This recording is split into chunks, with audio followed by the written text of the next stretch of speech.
ದೇವರಿಗೆ ಮಹಿಮೆ ಉಂಟಾಗಲಿ. ಎಲ್ಲರೂ ಹೊಸ ಒಡಂಬಡಿಕೆ ಯಾಕೋಬು 2:10 ತೆಗೆದು ಓದೋಣ. ಏಕೆಂದರೆ ಯಾವನಾದರೂ ಧರ್ಮಶಾಸ್ತ್ರವನ್ನೆಲ್ಲ ಕೈಗೊಂಡು ನಡೆದು ಒಂದೇ ಒಂದರಲ್ಲಿ ತಪ್ಪಿದರೆ ಅವನು ಎಲ್ಲ ವಿಷಯದಲ್ಲಿ ಅಪರಾಧಿ ಆಗಿದ್ದಾನೆ. ಅಲ್ಲ, ಕಣ್ಗಳನ್ನು ಮುಚ್ಚಿ ಪ್ರಾರ್ಥನೆ ಮಾಡೋಣ. ಸುತ್ತಿ ಮಧ್ಯದಲ್ಲಿ ನಿವಾಸ ಮಾಡುವ ಪರಲೋಕ ತಂದೆಯೇ, ಈ ವಾಕ್ಯ ಭಾಗವನ್ನು ನಿನ್ನ ಕರದಲ್ಲಿ ಅರ್ಪಿಸ್ತಾ ಇದ್ದೇವೆ. ನೀನು ಮಾತಾಡ್ರಿ, ಕಾರ್ಯ ಮಾಡ್ರಿ, ಕ್ರಿಯೆ ಮಾಡ್ರಿ, ಕೃಪೆಯಲ್ಲಿ ನಡೆಸ್ರಿ. ಯೇಸುವಿನ ನಾಮದಲ್ಲಿ ಬೇಡಿದ್ದೇವೆ ತಂದೆಯೇ, ಆಮೇನ್. ಪರ್ಫೆಕ್ಟ್. ಈ ದಿನದಲ್ಲಿ ರೆಸ್ಪಾನ್ಸಿಬಿಲಿಟಿ ಅಂದರೆ ಜವಾಬ್ದಾರಿ. Perfect responsibility. ಏನಾದರೂ ಒಂದು ಕೆಲಸ ಕೊಟ್ಟರೆ ಕರೆಕ್ಟಾಗಿ ಮಾಡೋದು, ಪರ್ಫೆಕ್ಟಾಗಿ ಮಾಡೋದು, ಇದ್ರ ಬಗ್ಗೆ ದೇವರು ಮಾತಾಡೋದಕ್ಕೆ ಪ್ರೇರೇಪಿಸಿದ್ರು. ಇವು ನಾವು ಓದಿದ್ದ ಬೈಬಲಲ್ಲಿ ಒಬ್ಬರು ದೇವ್ರು ನಂಬ್ಕೊಂಡಿರ್ತಾರೆ. ಅವರಲ್ಲಿ ಎಲ್ಲ ನಂಬ್ಕೊಂಡಿದ್ರು.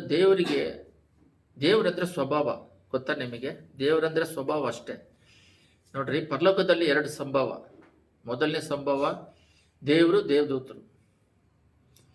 ಅದರಲ್ಲಿ ಮಿಕಾವೇಲು, ಲೂಸಿಫರು ಮತ್ತೆ ಗೇಬ್ರಿಯಲ್, ಈ 3 ಜನ ಪ್ರಧಾನರು. ಅವ್ರ ಕೈ ಕೆಳಗಡೆ ಕೋಟ್ಯಾನ ದೇವದೂತರು. ಅದರಲ್ಲಿ ಲೂಸಿಫರು ಏನ್ ಮಾಡ್ದ? ನಾನು ದೇವರಿಗೆ ಸಮನಾಗ್ತೀನಂತ ಸ್ವಲ್ಪ ದೇವದೂತರನ್ನ ಕರ್ಕೊಂಡ. ಅವನ್ನ ದಬ್ಬಿಟ್ರು. ಅವನ ಆಕಾಶದಲ್ಲಿ ಬಂದು ಬಿದ್ದ. ಪರಲೋಕದಿಂದ ಮನುಷ್ಯನ ಸೃಷ್ಟಿ ಮಾಡಿದ್ರು. ಅಲ್ಲಿ 2 ಆಯ್ತು. ದೇವರು, ದೇವದೂತರು ಇದ್ದವರು. ದೇವದೂತ ಸೈತಾನಾಗಿ ಮಾರ್ಪಟ್ಟ. ಈ ಭೂಮಿಯಲ್ಲಿ 2. ಮನುಷ್ಯರನ್ನ ದೇವ್ರು ಸೃಷ್ಟಿ ಮಾಡಿ ಆ ಪ್ಲೇಸ್, ಲೂಸಿಫರ್ ಬಿದ್ದೋದ ಪ್ಲೇಸಿಗೆ ನಾವು ಅಲ್ಲಿ ಹೋಗಿ ಸೇರ್ಕೊಂಡು ದೇವ್ರ ಜೊತೆ ಯಾವಾಗಲೂ ನಿಂತು ಆರಾಧನೆ ಮಾಡಬೇಕು. ಅದು ಲೂಸಿಫರ್, ಅದು ಮರ್ಮಗಳು. ಅದು ಲೂಸಿಫರೇ, ನೀನು ನಿನ್ನನ್ನು ಆರಾಧನೆ ಮಾಡಕ್ ಬಿಟ್ರೆ ನೀನು ಮಾಡಿಲ್ಲ. ನಾನು ಮನುಷ್ಯನ ಸೃಷ್ಟಿ ಮಾಡ್ತೀನಿ, ಅವ್ರ ಲೋಕದಲ್ಲೂ ನನ್ನ ಸ್ತುತಿಸ್ತಾರೆ. ಅವರನ್ನು ಆರಿಸಿ ತೆಗೆದುಕೊಂಡು ಯಾವಾಗಲೂ ಪರಲೋಕದಲ್ಲಿ ನಾನು ಯಾವಾಗಲೂ ಸ್ತುತಿಸುವಂತೆ ನಾನು ಅವ್ರನ್ನ ಆರಿಸಿ ತೆಗೆದುಕೊಂಡಿದ್ದೇನೆ ಅಂತೇಳಿ ನಮ್ಮನ್ನ ಸೃಷ್ಟಿ ಮಾಡಿದ. ಬಟ್ ಅವನೇನ್ ಮಾಡ್ದ? ಇಲ್ಲ, ನನ್ನನ್ನೇ ಆರಾಧನೆ ಮಾಡ್ಬೇಕಂತೇಳಿ ಲೋಕದಲ್ಲಿ ಸ್ವಲ್ಪ ಜನಗಳನ್ನ ಅವ್ರನ್ನ ಆರಾಧನೆ ಮಾಡಕ್ಕೆ ಮಾಡಿಸಿ ನರಕ ಕರ್ಕೊಂಡು ಹೋಗ್ತಾರೆ. ದೇವರನ್ನ ಸ್ತುತಿ ಮಾಡೋದಕ್ಕೆ ದೇವರು ಪ್ರೇರೇಪಿಸಿ ಮನುಷ್ಯರನ್ನ ನಡೆಸಿ ಪರಲೋಕ ರಾಜ್ಯಕ್ಕೆ ಕರ್ಕೊಂಡು ಹೋಗ್ತಾರೆ. ಪರಲೋಕದಲ್ಲಿ 2, ಭೂಲೋಕದಲ್ಲಿ 2. ಇಷ್ಟೇ. ಇದರಲ್ಲಿ ದೇವರು ಅಂದ್ರೆ ಸೈತಾನ್ ಅಂದ್ರೆ ಸ್ವಭಾವ. ಕ್ಲೀನಿಗೆ ಗಮನ ಇಟ್ಟು ಕೇಳ್ರಿ, ಇದರ ಅರ್ಥ ಆಗೋದಿಲ್ಲ. ಸ್ವಭಾವ, ಸೈತಾನ ಸ್ವಭಾವ ಎಲ್ಲರಿಗೂ ಗೊತ್ತಿದೆ. ಸುಳ್ಳು ಹೇಳೋದು, ಮೋಸ ಮಾಡೋದು, ವ್ಯಭಿಚಾರಗಳು, ಮತ್ತೆ ಇನ್ನೊಬ್ರಿಗೆ ಕೆಟ್ಟು ಹೋಗ್ಬೇಕಂತ ನೆನೆಸೋದು. ಹಳೆ ಒಡಂಬಡಿಕೆಯಲ್ಲಿ ನೋಡ್ರಿ, ಕೊಲೆ ಮಾಡಿದ್ರೆ ಪಾಪ. ಹೊಸ ಒಡಂಬಡಿಕೆಯಲ್ಲಿ ಕೋಪ ಪಟ್ರನೇ ಪಾಪ. ಸ್ಪಿರಿಚುವಲ್ ಸ್ಟ್ಯಾಂಡರ್ಡ್ನೆಸ್. ಹಳೆ ಒಡಂಬಡಿಕೆಯಲ್ಲಿ ವ್ಯಭಿಚಾರ ಮಾಡಿದ್ರೆ ಪಾಪ. ವ್ಯಭಿಚಾರ ಅಂದ್ರೆ ಹೆಣ್ಣು ಬಂದು ಗಂಡಿಗೋಸ್ಕರ ಸೃಷ್ಟಿ ಮಾಡಿದ್ದು. ಮದುವೆ ಆಗೋವರೆಗೂ ಪರಿಶುದ್ಧವಾಗಿರ್ಬೇಕು. ಮದುವೆ ಆದ್ಮೇಲೆ ಒಂದೇ ಹೆಣ್ಣು ಜೊತೆಗೆ ಪರಿಶುದ್ಧ ಮಾರ್ಗದಲ್ಲಿ ನಡೆದು ಅದೇ ಕುಟುಂಬನ ಏರ್ಪಡಿಸಿದ್ದು ದೇವರು. ಆ ಕುಟುಂಬನೇ ಸಭೆ. ಅದನ್ನ ಪರಲೋಕ ರಾಜ್ಯಕ್ಕೆ ಎತ್ತಲ್ಪಡಬೇಕು. ಕುಟುಂಬ ಸಮೇತ ಪರಲೋಕ ರಾಜ್ಯಕ್ಕೆ ಹೋಗ್ಬೇಕು. ಅಲ್ಲಿ ಪರಿಶುದ್ಧತೆ ಇದ್ರೆ ಗಂಡ ಹೆಂಡತಿ ಕೂಡುವುದು, ಅದು ಪರಿಶುದ್ಧತೆ.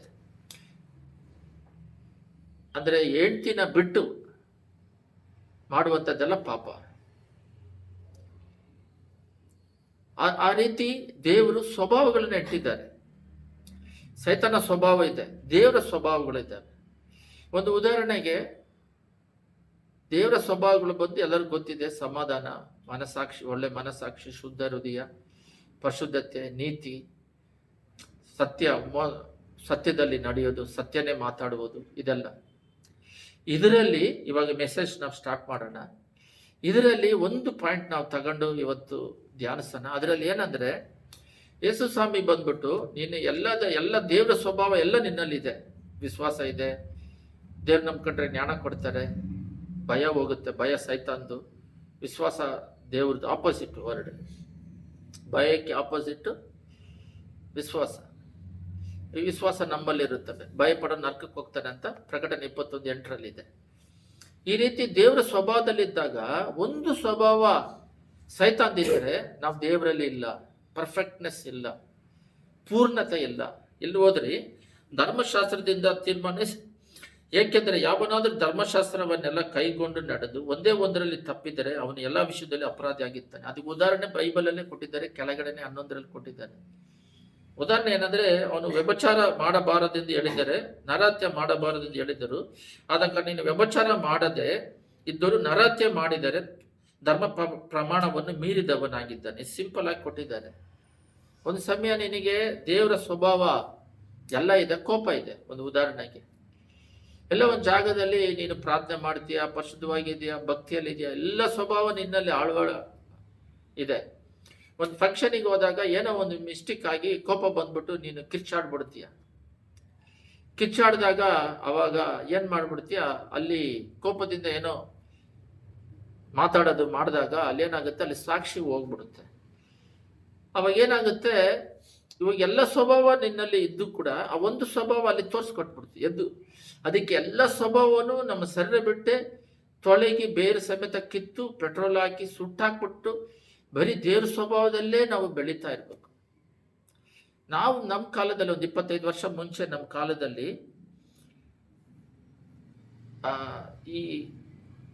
ಇವಾಗ ಡಿಫ್ರೆನ್ಸ್ ಇದೆ.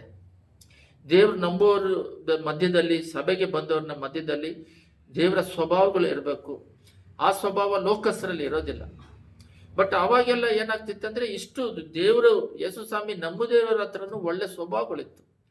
ಅವರೆಲ್ಲ ಒಂದು ಮಾತು ಹೇಳ್ತಿದ್ರು, ಕೆಟ್ಟ ಹೆಸರು ತೆಗಿಬೇಕಂದ್ರೆ 1 ಸೆಕೆಂಡು, ಅದು ಲೋಕಸ್ಥರು ಹೇಳ್ತಿದ್ರು. ಬೈಬಲಲ್ಲಿ ಇಲ್ಲದನ್ನ ಬಿಟ್ಟು ಒಳ್ಳೆ ಹೆಸರು ತೆಗೆಯೋದು ಬಹಳ ವರ್ಷಗಳಾಗತ್ತೆ, ಬಹಳ ವರ್ಷಗಳೇ ಆಗುತ್ತೆ ಒಳ್ಳೆ ಹೆಸರು ತೆಗೆಯೋದಂತ. ಇದು ಒಳ್ಳೆ ಹೆಸರು ತೆಗೆಯೋದು ಮನುಷ್ಯರ ಮಧ್ಯದಲ್ಲ, ಎಲ್ಲ ಗಮನ ಇಟ್ಟು ಕೇಳ್ರಿ. ಕೆಟ್ಟ ಹೆಸರು 1 ಸೆಕೆಂಡಲ್ಲಿ ಒಬ್ಬನ ಹೊಡೆದು ಬಿಟ್ರೆ ಸಾಕು, ಅವನು ಕೆಟ್ಟವನು, ಅದು ಹಂಗೆ ಇರಿದು ಬಿಡುತ್ತೆ. ಒಳ್ಳೆ ಹೆಸರು ತೆಗೆಯೋದು ಬಂದು ಯಾವಾಗಲೂ ಒಳ್ಳೆಯವನಾಗೆ ಇರಬೇಕು ಅಂತ, ಅದು ಗಾದೆ ತರ ಇತ್ತು. ಆದ್ರೆ ಇಲ್ಲಿ ದೇವರು ನಂಬ್ಕೊಳ್ಳಿ, ಪಾಪದಲ್ಲೇ ಇರ್ತೀವಿ, ಪಾಪವನ್ನು ಅರಿಕೆ ಮಾಡಿ ಬಿಟ್ಬಿಟ್ಟು ಸಭೆಗೆ ಬಂದ ಮೇಲೆ ನೀವು 7 ದಿನ ಹೊರಗಡೆ ಇರ್ತೀರಾ, 1 ದಿನ ಸಭೆಗೆ ಬರ್ತೀರಾ, 2 hours ಸಭೆಯಲ್ಲಿ ಇರ್ತೀರಾ. ಇದರಲ್ಲಿ ನಿಮ್ಮನ್ನ ಟ್ರಾನ್ಸ್ಫರ್ ಮಾಡಬೇಕು, ನಿಮ್ಮ ಹೃದಯಗಳನ್ನ. ಔಟ್ಸೈಡಲ್ಲಿ ಹೋಗಿ ನೀವು ಏನೇನೆಲ್ಲ ತಲೆ ಒಳಗಡೆ ತೂರಿಸ್ಕೊಂಡಿದ್ರು, ಈ ಸೆಲ್ಫೋನು, ಈ ಯೂಟ್ಯೂಬಿಂದ, ವಾಟ್ಸಪ್ಗಳಿಂದ, ಫೇಸ್ಬುಕ್, ಇನ್ಸ್ಟಾಗ್ರಾಮ್, ಇವೆಲ್ಲ ಏನೇನಿಂದ ನೀವು ತುಂಬಿಸ್ಕೊಂಡಿದ್ದೀರೋ, ಮನುಷ್ಯರ ಜೊತೆ ಪಳಗುತ್ತೀರೋ, ಲೋಕದ್ದು ಏನೇನೆಲ್ಲ ನೀವು ಸಾವಾಸ ಮಾಡ್ಕೊಂಡು ಇಟ್ಕೊಂಡಿದ್ದೀರೋ, ಇದ್ರದ್ದೆಲ್ಲ ಬಂದು ಇಲ್ಲಿ ತೆಗಿಬೇಕು. ಇದೆಲ್ಲ ತೆಗೆದು ಮತ್ತೆ ನಿಮ್ಮನ್ನ ದೇವರಾಗಿ ಮಾರ್ಪಾಡೋದಕ್ಕೆ ಪ್ರಯತ್ನ ನಾನು ಸಿದ್ಧರಾಗಬೇಕು, ನಿಮ್ಮನ್ನ ಸಿದ್ಧ ಮಾಡಬೇಕು. ಇದು ಪ್ಯೂರಿಫಿಕೇಶನ್, ಇದು ಟ್ರಾನ್ಸ್ಫಾರ್ಮೇಶನ್. ಇದರಲ್ಲಿ ನಿಮ್ಮಲ್ಲಿ ದೇವರಿಗೆ ಇಷ್ಟವಿಲ್ಲದ ಸ್ವಭಾವನೆಲ್ಲ ಕಿತ್ತು ಬಿಸಾಡಬೇಕು, ನಿಮ್ಮಲ್ಲಿ ಇದನ್ನೆಲ್ಲ ಬಿಡಬೇಕು. ದೇವ್ರು ನೋಡ್ರಿ, ನಂಬಿಕೆಯಿಂದ ರೆಸ್ಪಾನ್ಸಿಬಿಲಿಟಿ ಕೊಟ್ಟು ಪರ್ಫೆಕ್ಟ್ ಆಗಿ ಜೀವಿಸ್ತಾನೆ, ಅವನ್ನೆಲ್ಲವನ್ನು ನೋಡ್ಕೊಂತಾನೆ. ಇದು ಬಹಳ ಇಂಪಾರ್ಟೆಂಟ್. ಅದರಲ್ಲಿ ನಾವು ಎಷ್ಟೋ ಸ್ವಭಾವದಲ್ಲಿ ಒಂದು ಮಾತ್ರ ಪರ್ಫೆಕ್ಟ್ ಆಗಿರುವಂಥದ್ದು ಮಾತ್ರ ತಗೊಂತ ಇದ್ವಿ. ಒಂದು ಉದಾಹರಣೆಗೆ, ದೇವ್ರು ಏನ್ ಮಾಡ್ತಾರೆ, ಆದಿಕಾಂಡ 1:26-28 ನಾವು ಓದಿದಾಗ, 1:26 ನಾನು ಓದ್ತೀನಿ ನೋಡ್ರಿ. ಅದರಲ್ಲಿ, ನಮ್ಮ ಸ್ವರೂಪದಲ್ಲಿ ನಮ್ಮ ಹೋಲಿಕೆ ಸರಿಯಾಗಿ ಮನುಷ್ಯನನ್ನು ಉಂಟು ಮಾಡಿದನು. ಅವರು ಸಮುದ್ರದಲ್ಲಿರುವ ಮೀನುಗಳ ಮೇಲೆಯೂ, ಅಂತರಿಕ್ಷದಲ್ಲಿ ಹಾರಾಡುವ ಪಕ್ಷಿಗಳ ಮೇಲೆಯೂ, ನೆಲದ ಮೇಲೆ ಹರಿದಾಡುವ ಎಲ್ಲ ಕ್ರಿಮಿಗಳ ಮೇಲೆಯೂ, ಎಲ್ಲ ಭೂಮಿ ಮೇಲೆಯೂ ದೊರೆತನ ಮಾಡಲಿ ಅಂತ. ನೋಡ್ರಿ, ಮೃಗಕ್ಕೆ ಮನುಷ್ಯರನ್ನೆಲ್ಲ ಅಧಿಕಾರ ಚಲಾಯಿಸದ ಕೊಟ್ಟಿಲ್ಲ. ಮನುಷ್ಯ ಏನ್ ಮಾಡ್ತಾನೆ, ಮೃಗನೆಲ್ಲ ಹಿಡಿದು ಝೂವಲ್ಲಿ ಹಾಕ್ಬಿಟ್ಟು ಎಲ್ಲರೂ ನೋಡಕ್ ಬಿಡ್ತಾನೆ. ಆ ಥರ ಮೃಗ ಬಂದ್ಬಿಟ್ಟು ಅವು ಲೋಕದಲ್ಲಿ ಆಳ್ವಿಕೆ ಮಾಡ್ಕೊಂಡು ನಮ್ಮನ್ನ ಹಿಡ್ಕೊಂಡು ಹೋಗಿ ಝೂವಲ್ಲಿ ಹಾಕ್ಬಿಟ್ಟು ಎಲ್ಲ ಮೃಗಗಳು ಬಂದು ನೋಡೋ ಥರ ಇಟ್ಟಿಲ್ಲ. ಇಲ್ಲಿ ಕ್ಲೀನ್ ಆಗಿದೆ, ಮೇಲೆ ದೊರೆತನ ಮಾಡಲಿ ಅಂದನು. ಇದು 28ರಲ್ಲೂ ಕೂಡ ಇದೆ. ನೀವು ಬಹು ಸಂತಾನವುಳ್ಳವರಾಗಿ ಹೆಚ್ಚಿರಿ, ಭೂಮಿಯನ್ನು ತುಂಬಿಕೊಳ್ಳಿರಿ, ಮನುಷ್ಯರಿಗೂ ತುಂಬಿಕೊಳ್ಳಿರಿ, ಅದನ್ನು ವಶ ಮಾಡಿದ ಸಮುದ್ರ ಮೀನಿನ ಮೇಲೆಯೂ, ಆಕಾಶದ ಪಕ್ಷಿಗಳ ಮೇಲೆಯೂ, ಭೂಮಿಯಲ್ಲಿ ಚಲಿಸುವ ಎಲ್ಲ ಜೀವಿಗಳ ಮೇಲೆಯೂ ದೊರೆತನ ಮಾಡಿರಿ. ಮತ್ತೆ 2 ಟೈಮ್ ಮಾಡ್ತಾರೆ, ನೀವೇ ಲೀಡರ್, ಎಲ್ಲವನ್ನು ಮಾಡ್ಕೊಳ್ರಿ ಅಂತ ಮಾಡಿಬಿಟ್ಟು ಅವ್ರು ಏನು ಮಾಡಿದ್ದಾರೆ ಅಂದರೆ, ಇಲ್ಲಿದೆ ನೋಡಿ, ಗಮನ ಇಟ್ಟು ಕೇಳ್ರಿ. ಅದೇ ಆದಿಕಾಂಡ 2:8ರಲ್ಲಿ ಸ್ಪಷ್ಟವಾಗಿದೆ. ಇದಲ್ಲದೆ ಯೆಹೋವ ದೇವರು ಮೂಡನ ದಿಕ್ಕಿನಲ್ಲಿ ಏದೆನ್ ಸೀಮೆಯಲ್ಲಿ ಒಂದು ಉದ್ಯಾನವನವನ್ನು ಮಾಡಿ ತಾನು ರೂಪಿಸಿದ ಮನುಷ್ಯನ ಅದರಲ್ಲಿ ಇರಿಸಿದನು. ನೋಡ್ರಿ, ಭೂಮಿ ಪೂರ್ತಿ ಇದೆ, ಅದರಲ್ಲಿ ಸಪ್ರೇಟ್ ಆಗಿ ಭೂಮಿ ಇದಷ್ಟು ದೊಡ್ಡದಿದೆ. ಆ ಥರ ಅಲ್ಲ, ಏದೆನ್ ತೋಟವನ್ನು ಮಾಡಿ ಅದರಲ್ಲಿ ಮೂಡನ ದಿಕ್ಕಿನಲ್ಲಿ, ಸ್ಪಷ್ಟವಾಗಿದೆ ನೋಡ್ರಿ, ಮೂಡನ ದಿಕ್ಕಿನಲ್ಲಿರುವ ಏದೆನ್ ಸೀಮೆಯಲ್ಲಿ ಒಂದು ಉದ್ಯಾನವನ್ನು ಮಾಡಿ, ಇದೆಲ್ಲ 6 ದಿನ ಮಾಡಿಬಿಟ್ಟು 1 ದಿನ ರೆಸ್ಟ್ ತಗೊಂಡ್ರು. ಅದಿಲ್ಲದೆ ಇದು ಸಪ್ರೇಟ್ ಆಗಿ ಒಂದು ಏದೇನು ವನವನ್ನು ಮಾಡಿ ನೀರು ಹರಿಯುವಂತೆ ಮಾಡಿ ಅದರಲ್ಲಿ ಇವ್ರನ್ನ ಇಟ್ಬಿಟ್ಟು ಅವ್ರು ಹೇಳ್ತಾರೆ, ಒಳಗಡೆ ಯಾರನ್ನು ಬಿಡಬೇಡ. ಆ ತೋಟದ ಒಳಗಡೆ, ಇಲ್ಲಿ ಕೆಳಗಡೆ ಇದೆ ನೋಡ್ರಿ 15ರಲ್ಲಿ, ಯೆಹೋವ ದೇವರ ಮನುಷ್ಯನನ್ನು ಕರೆಕೊಂಡು ಹೋಗಿ ಏದೇನ್ ತೋಟದಲ್ಲಿ ವ್ಯವಸಾಯ ಮಾಡೋದಕ್ಕೆ ಕಾಯುವುದಕ್ಕೂ ಅದರಲ್ಲಿ ಇಟ್ಟಿದ್ದಾನೆ. ಆಲ್ರೆಡಿ ಸೈತಾನ್ ಬಿದ್ದಿದ್ದಾನೆ, ದೇವರಿಗೆ ಗೊತ್ತು, ಆಕಾಶದ ನಕ್ಷತ್ರ ಬಿದ್ದಿದ್ದಾನೆ. ಬಟ್ ಇವನು ಶಿಕ್ಷಕ್ಕೆ ಬಂದಾಗ ಅವನಿಗೆ ಅವಕಾಶ ಕೊಡದಂಗೆ ಜೀವಿಸಲಿ ಅಂತೇಳಿ ಒಂದು ಏದೇನ್ ತೋಟವನ್ನು ಮಾಡಿ ಅದರಲ್ಲಿ 2 ಪದ ಹೇಳ್ತಾರೆ ಇಲ್ಲೆಲ್ಲ ಇದ್ರೆ, ಏದೇನ್ ತೋಟವನ್ನು ವ್ಯವಸಾಯ ಮಾಡುವುದಕ್ಕೂ ಕಾಯುವುದಕ್ಕೂ. ವ್ಯವಸಾಯನೂ ಮಾಡಬೇಕು, ಅದನ್ನ ಕಾಯ್ಬೇಕು. ಯಾರು ಬರ್ತಾರೆ ಅವಾಗ? ಯಾರು ಇರಲ್ಲ, ಅವ್ರಿಬ್ರೇ ತಾನೇ ಇದ್ದಿದ್ದಂದ್ರೆ ದೇವರಿಗೆ ಗೊತ್ತು. ಸೈತಾನನ ಆಲ್ರೆಡಿ ಮನುಷ್ಯನ ಆದಾಮ್ಯವನ್ನ ಸೃಷ್ಟಿ ಮಾಡೋಕೆ ಮುಂಚೆ, ಅದೇ ಏಸಯ್ಯ ಅದು ಚಾಪ್ಟ್ರಲ್ಲಿ ಎಸೆಕಿಯಲಲ್ಲಿ ಇದೆ, ಅವನು ಅದು ಬಿದ್ದೋಗಿರೋದು, ನಕ್ಷತ್ರ ಆಗಿ ಬಿದ್ದೋಗ್ತಾನಂತ ಇವನು. ಈ ಸೈತಾನು ಬಿದ್ದೋಗಿರೋ ಸೈತಾನು ಒಳಗಡೆ ಬರ್ತಾನೆ, ಇವನು ಎಂಟರ್ ಮಾಡಬಾರ್ದು, ಕಾಯ್ಬೇಕು, ಅವನಿಗೆ ಅವಕಾಶ ಕೊಡಬಾರ್ದು ಅಂತ ಹೇಳಿ ಇಟ್ಟಿರ್ತಾರೆ. ಬಟ್ ಅವನೇನ್ ಮಾಡ್ತಾನೆ? ಒಳಗಡೆ ಬರ್ತಾನೆ. ನಿಮಗೆಲ್ಲರಿಗೂ ಗೊತ್ತು, 3ನೇ ಅಧ್ಯಾಯದಲ್ಲಿ ಅವ್ರೇನ್ ಮಾಡ್ತಾನೆ? ಹಣ್ಣನ್ನು ತಿನ್ನಬಾರ್ದು ಅನ್ನೋದನ್ನ ಒಳಗಡೆ ಎಂಟ್ರ್ ಒಳಗಡೆ ತೋಟದ ಒಳಗೆ ಬರ್ತಾನೆ. ಅವನಿಗೆ ಬರೋದಿಕ್ಕೆ ಯಾರು ಬಿಟ್ಟಿತ್ತು? ಅವ್ನು ಬಂದಿದ ತಕ್ಷಣ ಅವನ್ನ ಓಡಿಸ್ಬೇಕಾಗಿತ್ತು. ಸರಿ, ಬಂದರೂ ಕೂಡ ಅವನ ಮಾತು ಕೇಳಬಾರ್ದಾಯ್ತು.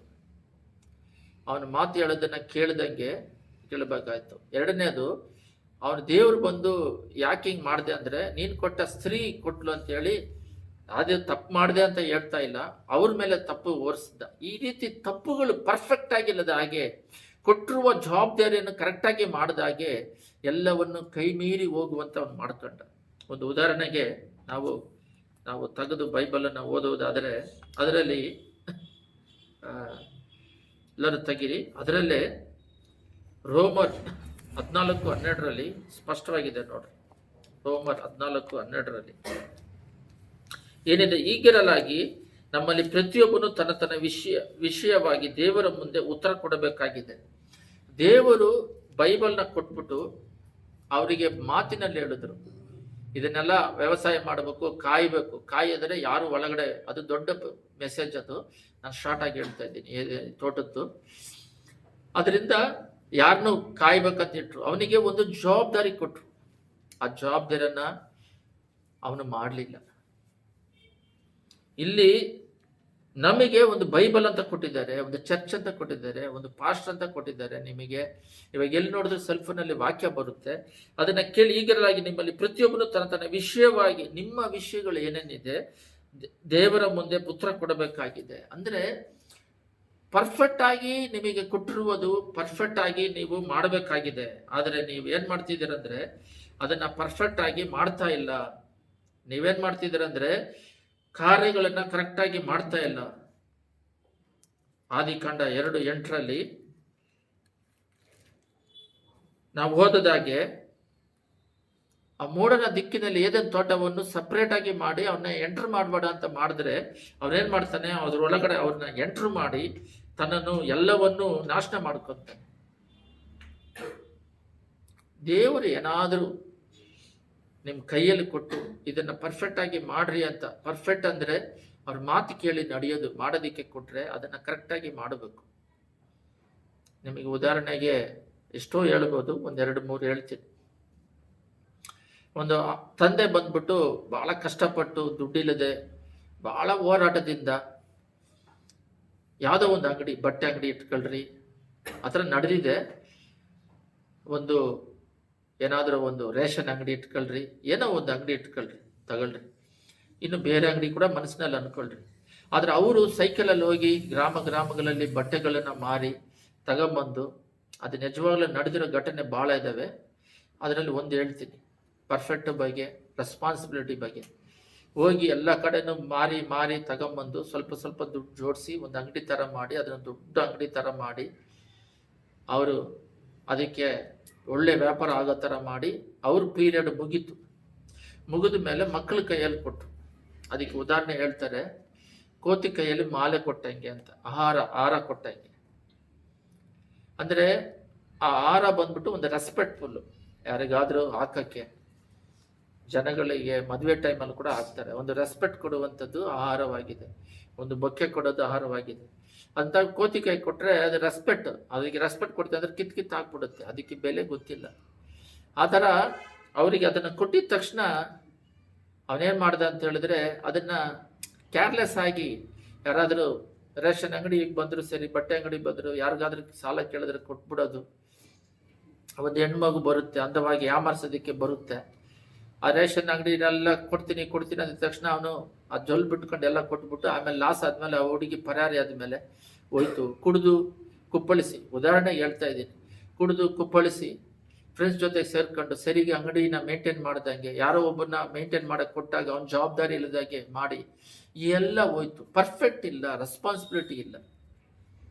ಇದು ಲೋಕ ಪೂರ್ತಿ ನಡೀತಾ ಇದೆ.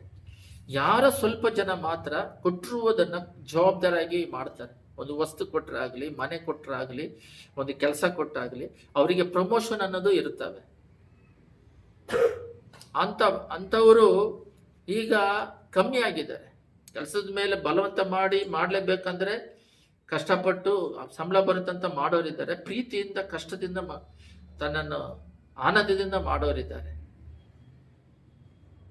ಒಬ್ಬರು ಒಂದು ಉದಾಹರಣೆಗೆ ಹೇಳ್ತೀನಿ ನೋಡ್ರಿ, ಪರ್ಫೆಕ್ಟ್ ಅಂತ ಹೇಳಿದ್ರೆ ರೆಸ್ಪಾನ್ಸಿಬಿಲಿಟಿ ಅಂದರೆ, ಒಬ್ಬರು ಬಂದು ಹೋಟೆಲ್ ಇಟ್ಟಿದ್ದಾರೆ.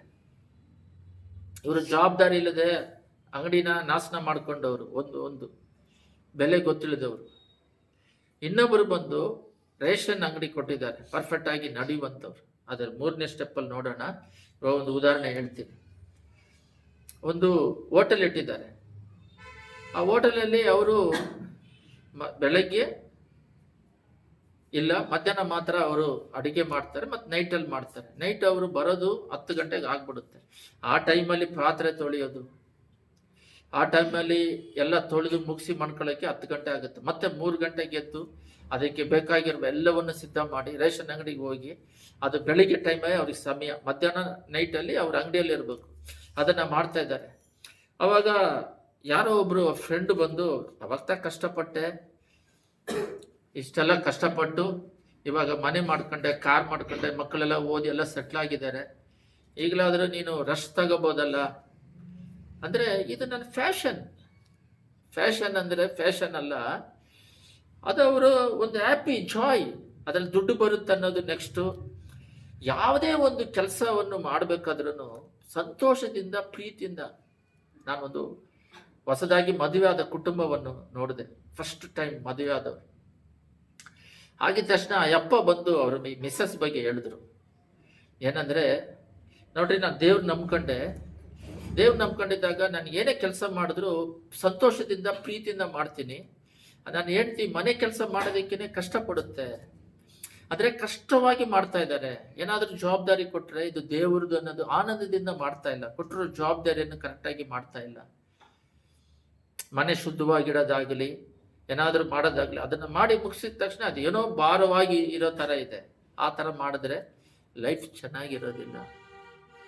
ಅದರಿಂದ 1 ಕೊರಿಂಥಿಯರ್ 4:17 ಪೌಲ್ ಬಂದ್ಬಿಟ್ಟು ತಿಮೋತಿಗೆ ಒಂದು ಜವಾಬ್ದಾರಿಯನ್ನು ಕೊಡ್ತಾರೆ. ಯಾಕಂದರೆ ಆ ಚರ್ಚಿಗೆ ಇವನ್ನ ಕಳಿಸಿ ಎಲ್ಲರೂ ತೆಗೀರಿ. 1 ಕೊರಿಂಥಿಯರ್ 4:17 ಎಲ್ಲರೂ ನಾನು ಹೇಳ್ತೀನಿ.